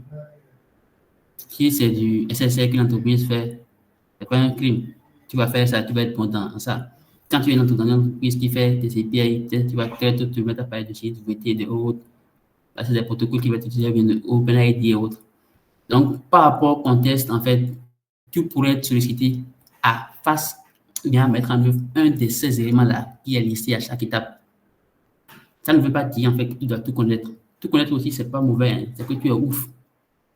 Mais le plus important, c'est de pouvoir, en fait, quand le besoin se fait sentir, apprendre sur chaque élément qui est là et de le faire. C'est là le plus important. Visite beginner friendly, c'est où ce truc-là même?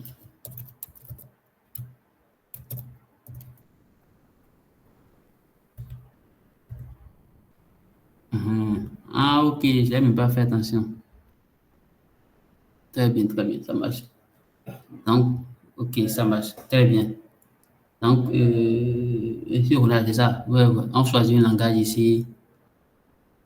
Choisit un langage, on apprend qui, tout ce qui est là, pas de base de données, pas des API, de caching, on parle des bases de données, ORM, tout ce qui va avec les tests à écrire et autres, et après on tombe sur l'autre.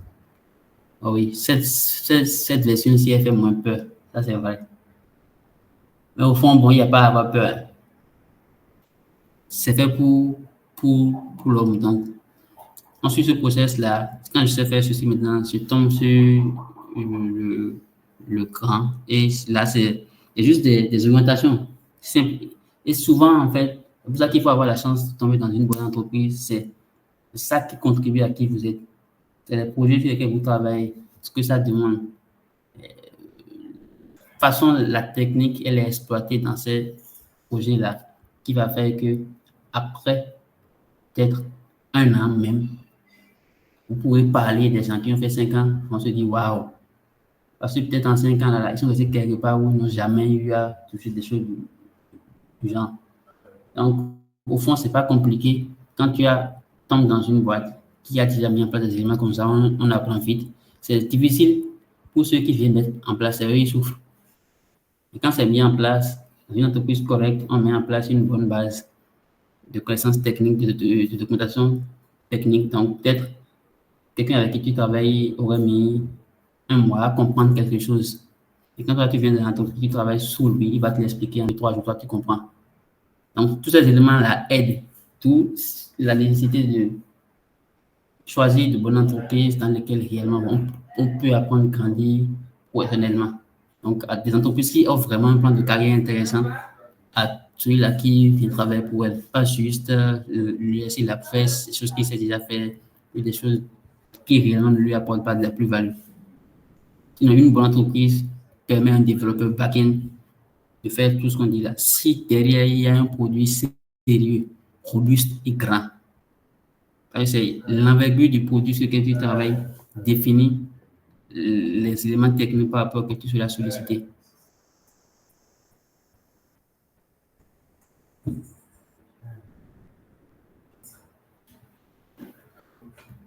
Donc, je pense qu'il n'y a plus de questions, tout reste bien compris, tout est OK. Et s'il n'y a pas de questions, ce que je vais faire, c'est de passer à la suite. OK, Alexis? Oui, bonjour. Bon, pour moi, c'est pas vraiment une question, hein. Je vais essayer de comprendre quelque chose un peu. C'est peut-être une question un peu bête. Je voudrais, par rapport à la partie conception dont vous avez parlé là, Oui. vous avez énuméré 3 choses, analyse des exigences fonctionnelles, non fonctionnelles et architecture. Je voudrais savoir, dans tout ce que vous avez dit là, parce que je vois, il y a analyse des besoins, définition des acteurs, conception UML, il y a plein de choses là.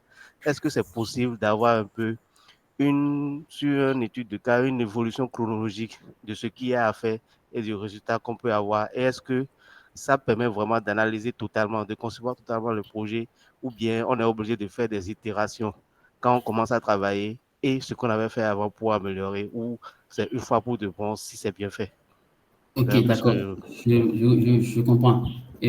Là, à ce niveau, ce qui va se passer, c'est ceci. Il y a un truc, il y a un volet qui n'est pas abordé dans ce que je dis là. Mais en principe, toute formation, même à l'université, partout, en développement, ou peu importe le code de métier, va un peu avec les notions de management. Ce dont vous parlez là, c'est un peu des éléments de management, mais technique. En gros, est-ce que je fais cette analyse-là quand j'ai mon produit qui est clairement défini, mon cas de charge qui est clairement défini aujourd'hui? Est-ce que je fais cette analyse-là sur tout le produit, ou bien je définis une masse sur laquelle je fais cette analyse, quitte à revenir refaire cette analyse-là au fur et à mesure? L'approche qui marche le plus aujourd'hui en termes de gestion, comme ça, c'est les itérations. Donc, suppose on a un produit qu'on veut, sur lequel on travaille, et aujourd'hui on parle de agilité, Scrum, tout ce qui va avec là. C'est des éléments qui interviennent beaucoup aussi. Donc, j'ai un produit, on sait que par exemple le produit va être développé sur 2 ans. Mais c'est pas évident de pouvoir s'asseoir aujourd'hui et de réfléchir sur tout ce qui va arriver dans 2 ans. Donc, on va circonscrire la zone de réflexion à peut-être une zone sur 1, 2, 3 mois. Et on réfléchit par rapport à ça. Et donc, quand on réfléchit par rapport à ça, c'est des fois, on se permet de garder en tête les exigences futures. Et dans la réflexion qu'on fait là, on définit tout ce qu'il faut là. Donc, la liste des besoins fonctionnels dont je viens de parler, c'est ça. Donc, ça veut dire que dans 3 mois, l'application doit pouvoir permettre peut-être d'enregistrer un utilisateur, peut-être lui envoyer un mail, peut-être lui faire ci. Donc, on définit tout ça là. Les acteurs qui interviennent dans les 3 mois, on les définit tous. Tout ce qui est autour, on définit tout ça là sur les 3 mois. On passe au non fonctionnel, on fait pareil. Peut-être que dans 3 mois, mon application n'aura pas besoin de microservices. Donc, c'est inutile de penser à ça aujourd'hui. Peut-être que les microservices vont devenir utiles dans 2, 3 ans. Donc, c'est inutile de penser aujourd'hui à l'heure où on parle à tout ça là-dedans. Ça, on réduit la tâche à faire sur un truc concret.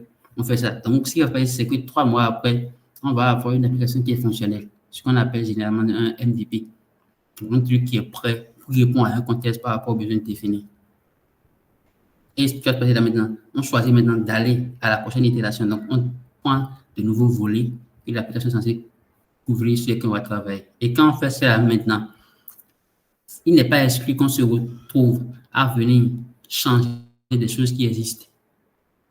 Ça, c'est la vie. Même quand on construit, à des moments donnés, on vient casser une fenêtre pour changer des choses. Ça, c'est partout, dans tous les domaines. Donc, on peut se retrouver à venir peut-être altérer légèrement quelque chose qui existe, donc en ajoutant des choses ou en retirant des choses, de façon à avoir une communication. En fait, on va pouvoir faire des communications, en fait, l'un qui s'accorde avec l'autre. Ce qui existait déjà, ce qu'on veut faire, va pouvoir s'accorder facilement avec ça. Donc, ça revient en fait à itérer réellement dans tout ce qu'on veut faire là, mais sur de petits blocs concrets qu'on définit. Et donc, on peut ajouter simplement, ou on peut venir retirer des choses, évoluer. Et dans ça, on peut se rendre compte que dans un an, à l'étape, ou bien après 6 mois, l'étape où on est là, si on continue, ça va être compliqué. Donc, on pourrait à ce moment-là penser microservices. Et quand on veut penser microservices là, donc on peut dire le code, la base de code qu'il y a déjà là, on peut garder ça comme c'est, ou on peut couler ça en deux. Et maintenant, quand on garde ça comme ça veut dire que les nouvelles fonctionnalités qui viennent là, par exemple, on veut avoir désormais un gestionnaire de documents électroniques et autres. Au lieu d'embarquer ça encore dans l'ancienne base, on va désormais créer un projet, par exemple, en Go pour ça, parce que je suppose que Go est bon pour des éléments et autres. Donc, on crée ça en Go, on fait ça en Go désormais. Et dès qu'on choisit de faire comme ça, toutes les exigences techniques des microservices doivent pleuvoir sur vous. Donc, les patterns qu'on met en place, tout ça vient en même temps. Et ça continue. Et ça continue. Donc, c'est un travail, c'est l'itération. Et ça se fait tous les jours. Et chaque fois qu'il faut ajouter quelque chose, il faut prendre l'existant, réfléchir par rapport à l'existant et faire les mêmes choses. Parce que si je dois faire des ajouts qui touchent à base de données, je dois encore faire les analyses que j'ai fait il y a 3 mois pour voir comment je vais faire ça. Pour ça, là, il faut quoi vous va donner, il faut si. Donc, les mêmes analyses se répètent autant de fois qu'on viendra toucher. Ce n'est pas une chose, c'est pas chose qu'on fait une seule fois. Non, c'est au quotidien qu'on le fait. À chaque fois qu'il faut faire, on fait des analyses, on écrit des rapports par rapport à ça. Hier, c'était comme ça. Aujourd'hui, ça devient comme ça parce qu'il y a tel élément qui motive ça. Donc, on écrit ça. Ça fait que si demain, quelqu'un rentre dans l'équipe, il prend votre manuel là, il comprend clairement comment vous avez quitté un truc ensemble pour microservice, qu'est-ce qui a fait le problème, qu'est-ce qui a fait si, pourquoi vous avez supprimé Toto pour mettre Paul, ainsi de suite. Donc, les outils, à un moment donné, on a quitté Python pour ci, pour ça. Donc, on trace tout. Et là, c'est du management technique. Ce n'est plus forcément apprendre à écrire du code, savoir, non. C'est des éléments de management technique qu'on finit par développer aussi en travaillant dans des équipes. Quand on est seul, des éléments qui ne viennent pas. Parce que tu ne travailles qu'avec toi-même. Tu te connais, tu te maîtrises très bien. Mais quand vous devenez 2, 3, 4, 5, 6 sur un même projet, donc on est obligé de mettre en place ces éléments-là pour pouvoir avoir un cadrage clair. Ça fait tel, parce qu'on a besoin de tel, il y avait telle complication. On écrit ça. Donc, on arrive à tracer la vie du projet, la vie de l'application. Je ne sais pas si vous avez réponse à la question. Oui, merci. Bon, une pensée. Sinon, au fait, je voulais un peu voir un peu, mais c'est pas possible. Je peux vraiment faire les recherches. Je voulais un peu voir un peu tout ce que vous avez laissé au niveau de l'analyse fonctionnelle là. Comment ça se fait en vrai, quoi. Mais je vais faire ça moi-même. Non, ça je vais en vrai, c'est des questions qu'on se pose. C'est ça que je disais en fait. On se pose des questions. Par exemple, les analyses fonctionnelles, c'est l'application doit faire quoi? Comment? En fait, c'est des questions types qui existent. Et là, pour ça, ce qu'il faudrait peut-être faire, c'est des recherches par rapport à UML et autres. Oui, et pour comprendre comment ça se passe. Oui, merci beaucoup. Alexis, je sais pas si ça peut t'aider. En fait, on a une annonce d'ici la fin du Meet et probablement ça va répondre à beaucoup de tes questions. Ok, c'est compris. Merci. Super. Donc, je vais passer à la dernière étape. Parce qu'on doit finir à midi, il nous reste un peu de 20 minutes. Donc, la dernière étape, c'est quoi? Je présente ça. Ça là, ce n'est plus moi, c'est nous. On va le faire ensemble. Donc, l'idée, c'est la suite de la formation doit aborder Django. Donc, il y a un framework Python très robuste, très puissant, vraiment intéressant qui facilite la vie, que ce soit pour sortir des pages web ou que pour faire des API, peu importe le contexte qui répond correctement. Donc, ce que je vous dis là, c'est que s'il y a des personnes dans l'école aujourd'hui qui ont déjà essayé Django, est-ce qu'ils peuvent nous en parler? Là, ça va être limite, en fait, on se parle entre nous, on se comprend. Donc, ça va être un peu ça. Donc, c'est réellement de la discussion entre vous et moi pour qu'on puisse ensemble, en fait, se faire une idée de ce qu'on va faire par la suite. Oui, Jonathan? Oui, bon, personnellement, je n'ai pas utilisé Django, hein. Mais je travaille avec un dev backend qui avait utilisé Django. Et ça me plaît tellement que j'avais tiré la conclusion que bon, Django, c'était trop compliqué. Qui a dit ça? Bon, c'est l'impression que j'avais parce que le gars il nous mélangeait tellement que je me suis dit, bon, comme et chaque fois il disait c'est Django qui est comme ça. Heureusement, tu as dit que le gars, il te mélangeait.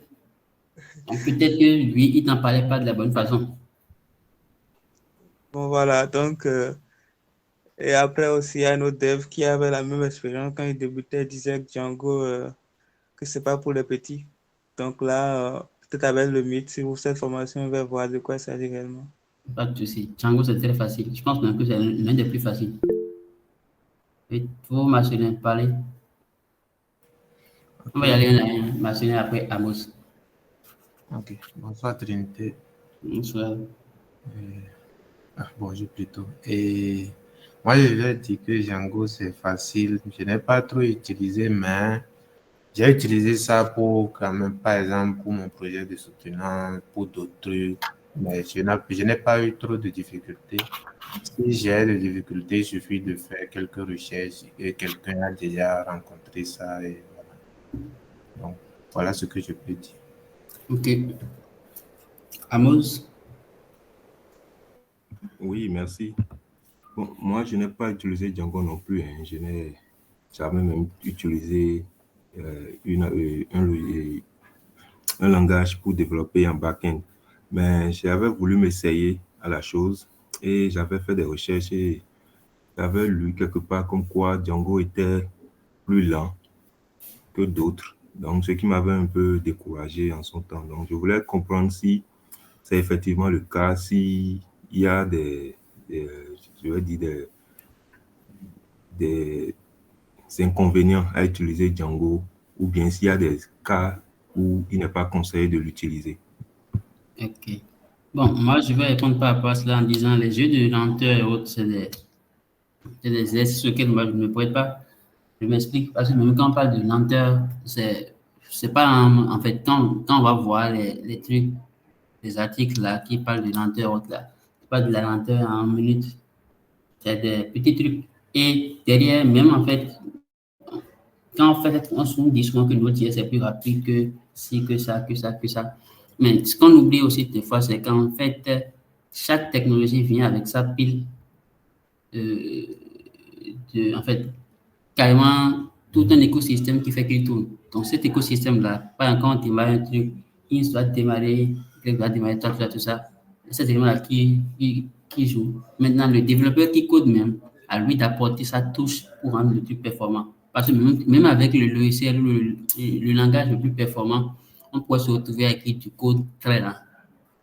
Donc les jeux de performance, c'est beaucoup plus la responsabilité de, du développeur. Moi, je ne trouve pas que Django il est lent. Je trouve qu'il a formé une belle performance.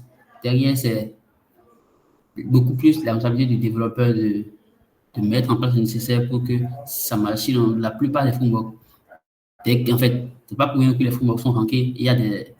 On parle du top, on les liste et autres. Dès que ça vient à ce niveau-là, le reste, là, c'est le développeur qui écrit son code, qui doit utiliser les bonnes méthodes, les bonnes manières et autres pour pouvoir rester dans le cadrage qu'il faut pour exploiter au mieux et avoir de très bonnes performances avec le langage, le framework qu'il utilise. Donc, moi, j'espère quand même que d'ici la fin de la présentation de la session, les sessions qui viennent, la vie va changer. Maintenant, il y a Irina qui veut parler, il va parler. Corentin, dans le chat, il écrit qu'il a déjà utilisé Django. Il va nous en parler. Et on va avoir des avis de personnes qui l'ont déjà utilisé, qui l'aiment. Pour que certains qui doutent puissent se retrouver. Oui, moi, je te suis. Oui, alors, pour ma part, pour mon expérience avec Django, je n'ai pas vraiment eu de projet. J'ai déjà suivi 2 formations sur Django, mais je n'ai jamais eu en fait de projet vraiment. J'ai juste travaillé sur des petits projets personnels. Mais bon, en fait, le sujet sur lequel je veux intervenir, c'est le choix du framework et aussi le souci de lenteur dont les gens ont parlé. Je vais aller dans les sens de Trinité pour dire que en tant que développeur ou bien chef de projet, c'est à vous, en fonction du projet que vous avez, de voir les besoins et de voir si tel ou tel framework répond à votre projet ou pas. Si vous faites un mauvais choix, en fait, vous allez vous casser les dents et accuser le framework. Si vous avez besoin de réactivité pour une application, n'allez pas sur du PHP ou bien du Python parce que c'est du web classique où quand il y a la requête, le serveur envoie le truc aussi DI, il attend le retour. Donc, il y a vraiment toute une pile d'appels qui est là. Si vous faites du Node.js, c'est un peu plus rapide à cause du level group. Donc, c'est en tant que dev, à vous de voir si les frameworks conviennent ou non à votre projet, en fait. C'est le plus important. C'était juste ma contribution. Donc, Corentin, tu peux me parler de Django là. Vu que toi, tu dis avoir vraiment utilisé, que c'est vraiment le seul que tu aies vraiment kiffé dans ton commande là. Tu peux nous en parler? Oui.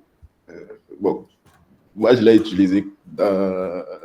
Où ça même? Ah oui, je me rappelle. Moi, quand j'utilise quelque chose, je l'utilise partout. Je l'ai utilisé quand j'ai quitté l'école. J'ai commencé par travailler. Je ne faisais pas Python quand j'ai quitté l'école. Donc, c'est en entreprise, on m'a appris ça. On m'a dit, voici, c'est Python, vous faites du Django, vous faites une app. Après, on m'a recadré, on m'a dit, non, ici, il ne faut pas ajouter ça là, il faut faire ceci. Donc, c'était facile pour moi. Et en fait, ce que j'aimais bien, c'est pas grand-chose. Tu as le code, tu importes, ça ne marche pas, fallait lire le code. C'était simple, il n'y avait pas beaucoup de protocoles, tu prends un Python quand c'est bien écrit, c'est comme un livre, quoi. Tu lis ton truc, tu ne te casses pas la tête, tu n'as pas à réfléchir 1000 fois. Et ce qui est aussi bien, en tout cas, si vous travaillez avec des personnes bien avisées, pas bien avisées, ces personnes ne font pas n'importe quoi.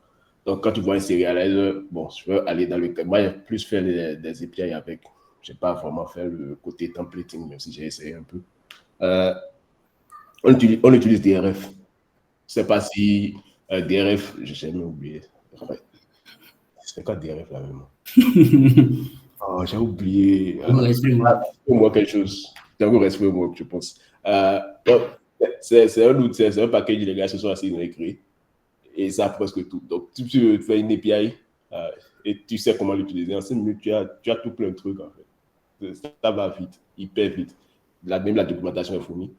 Ce que j'aimais aussi bien, c'est que quand j'avais un problème, je prends le code, je lis en fait. C'est ça, je kiffe bien dans ce framework. Et la manière de écrire le code, c'est tellement simple, c'est tellement facile. Et que plus tu t'habitues à la chose, plus instinctivement, tu sais là où chaque partie du code se situe en fait. Et c'était simple pour moi, bon, en tout cas jusque-là. Je l'ai utilisé aussi quand j'étais à Quattro. J'ai utilisé ça là-bas. Le code de Quattro, le backend tourne sur du Django. Et jusqu'à aujourd'hui, c'est facile à comprendre. Ceux qui sont passés et ont vu le code, ils ont dit, ah ouais, c'est facile à comprendre aussi. En tout cas, pour moi, Python est facile à comprendre comparé à Node.js. Bon, je fais du Nest.js aujourd'hui.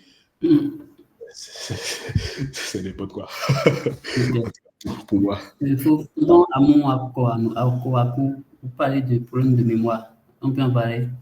Bon, en fait, tu penses qu'il faut faire en fait, juste pour répondre à la question de Taïrou, si c'est bon, moi je ne dirais pas ça, je ne sais pas. Si tu me dis va apprendre Y, moi je vais me débrouiller à apprendre ça. Mais c'est toujours bien d'avoir les notions de base.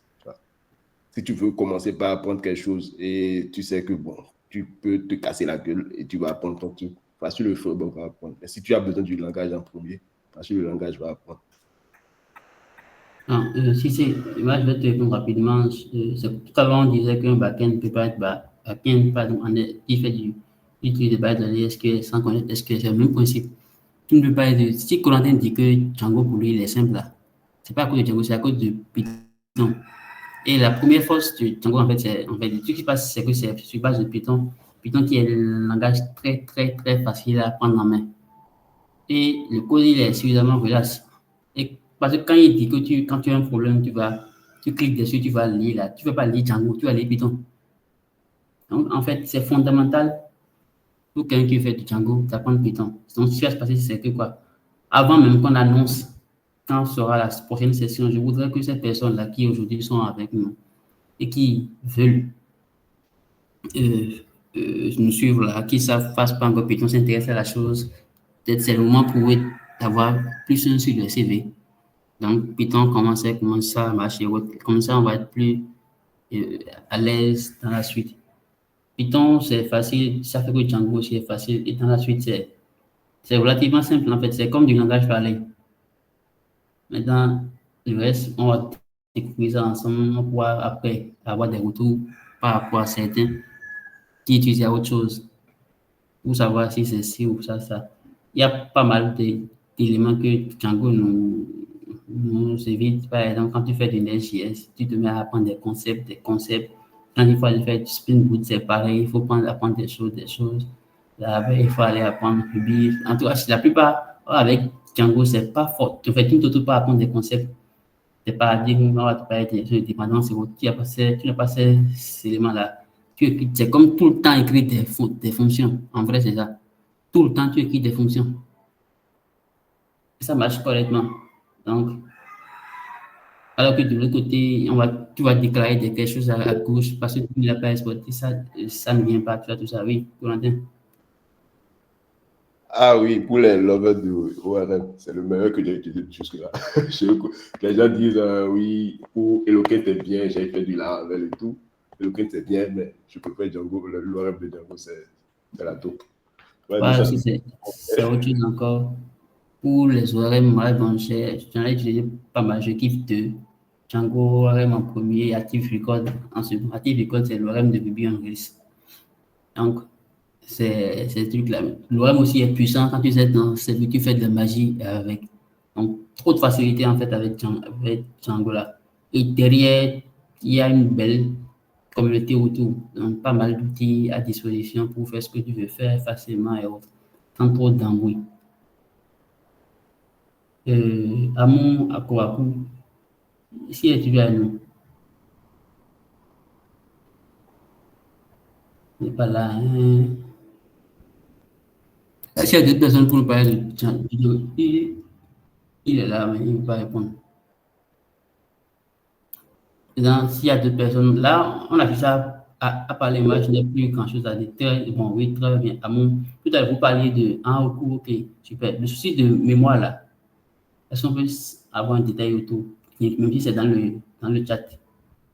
Maintenant, s'il y a d'autres personnes qui veulent parler. Ici, en fait, le mouvement, c'est de se relâcher, de parler. Certains qui ont aimé, pourquoi ils ont aimé, d'autres qui n'ont pas aimé, pourquoi ils n'ont pas aimé. Histoire de permettre à ceux que, dans les sessions qui vont suivre, on sache quel aspect toucher réellement par la chose, ou atteindre pour faire kiffer.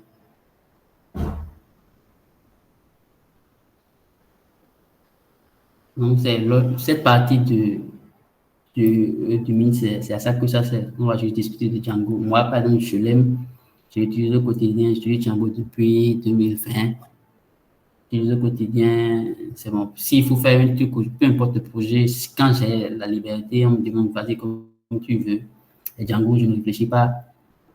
Donc, chacun a ces éléments du genre. Et j'aime ça. Il y a le l'ORM, il y a le code. De toute façon, le code est écrit, c'est relativement simple, c'est naturel. C'est sans beaucoup de complications, tu fais les choses facilement, une bonne communauté autour, tout ça.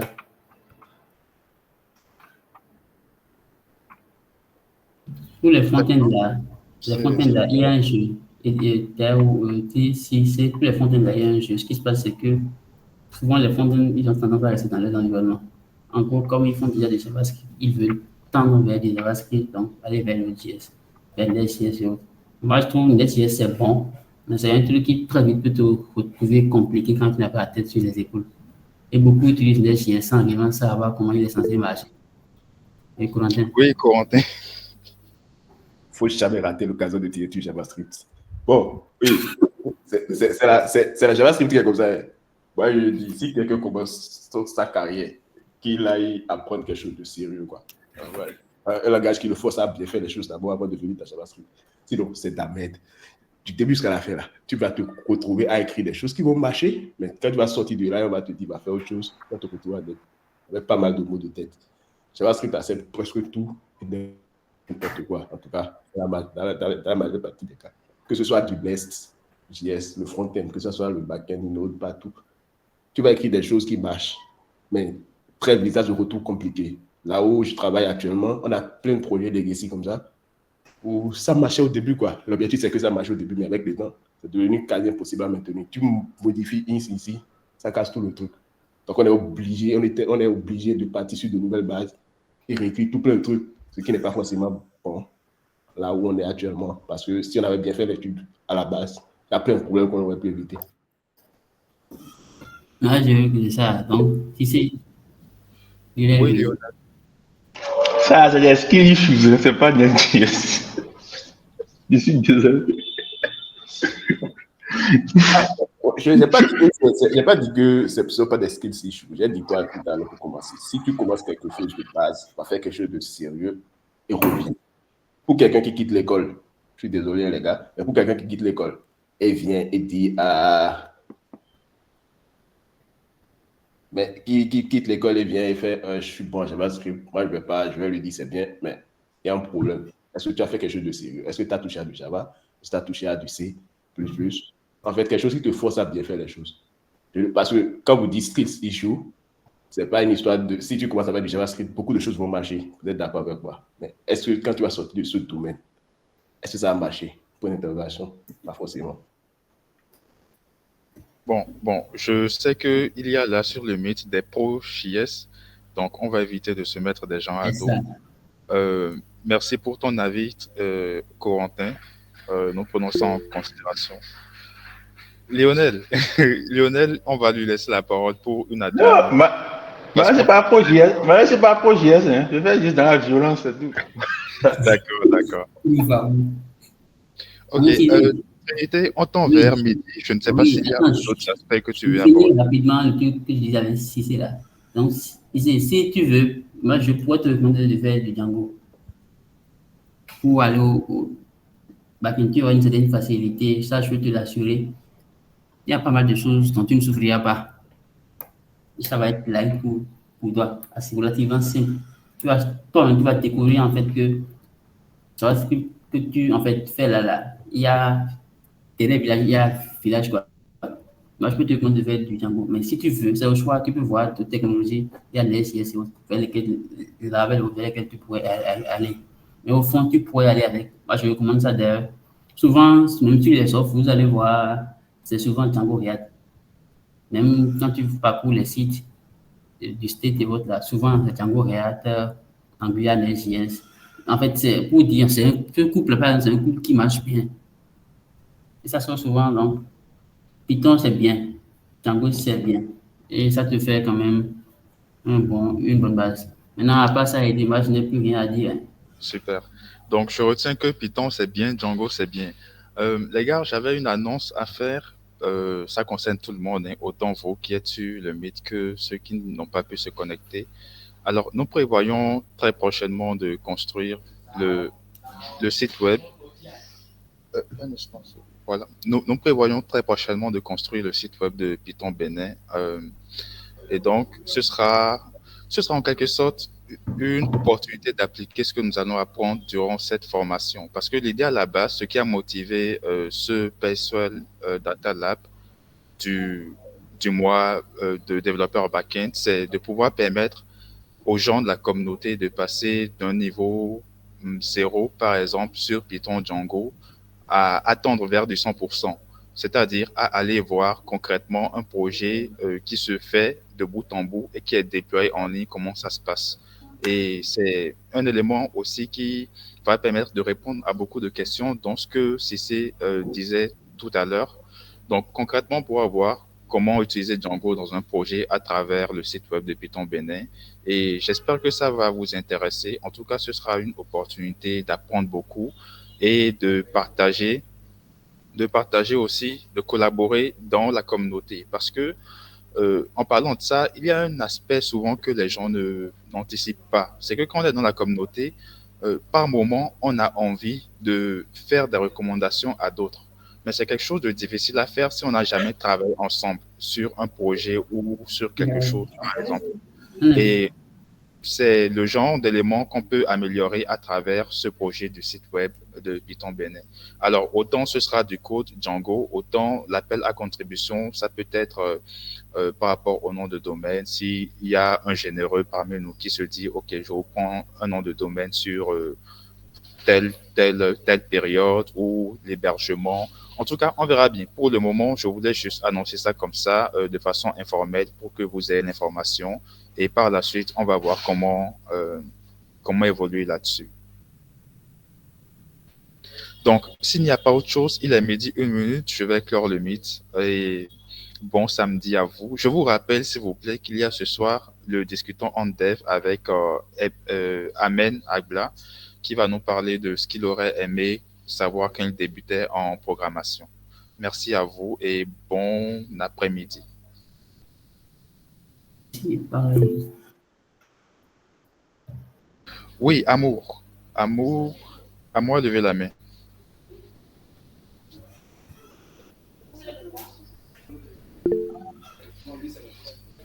Je ne sais pas si à moi quelque chose à dire. Sinon, on va écouter Michael.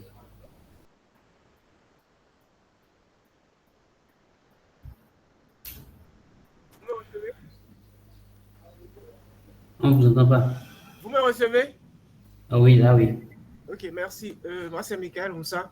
Et j'aimerais juste demander, c'est possible d'avoir le contact de Trinité ou de Eddie? Oui, bien sûr, c'est possible. Je te laisse mon contact dans le chat tout de suite. Après, on est dans la communauté. Hein. Si tu cherches parmi les membres, si tu cherches Eddie, tu verras. Si tu cherches Trinité aussi, tu verras. D'accord, merci. Okay.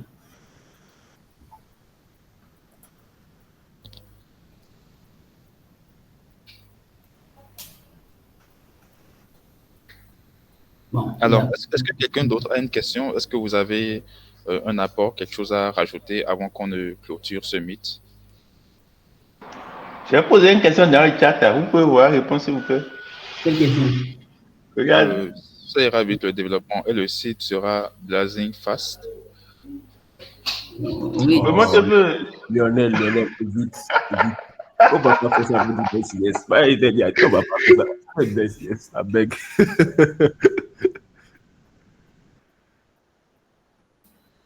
Allez, c'était juste troll. Bon, allez, merci beaucoup pour le truc. Hein. Alors, bon, je peux parler rapidement. C'était surtout féliciter Trinité pour la présentation. J'ai beaucoup aimé. Donc, aussi, merci à Eddie, à la communauté pour l'idée. Je pense que ça va aider.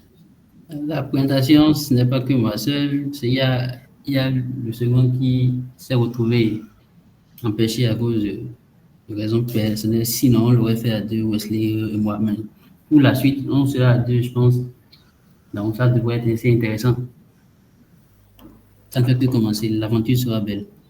D'accord. Félicitations à vous alors. Merci beaucoup. Merci. Merci. Allez, portez-vous bien. Disons ciao.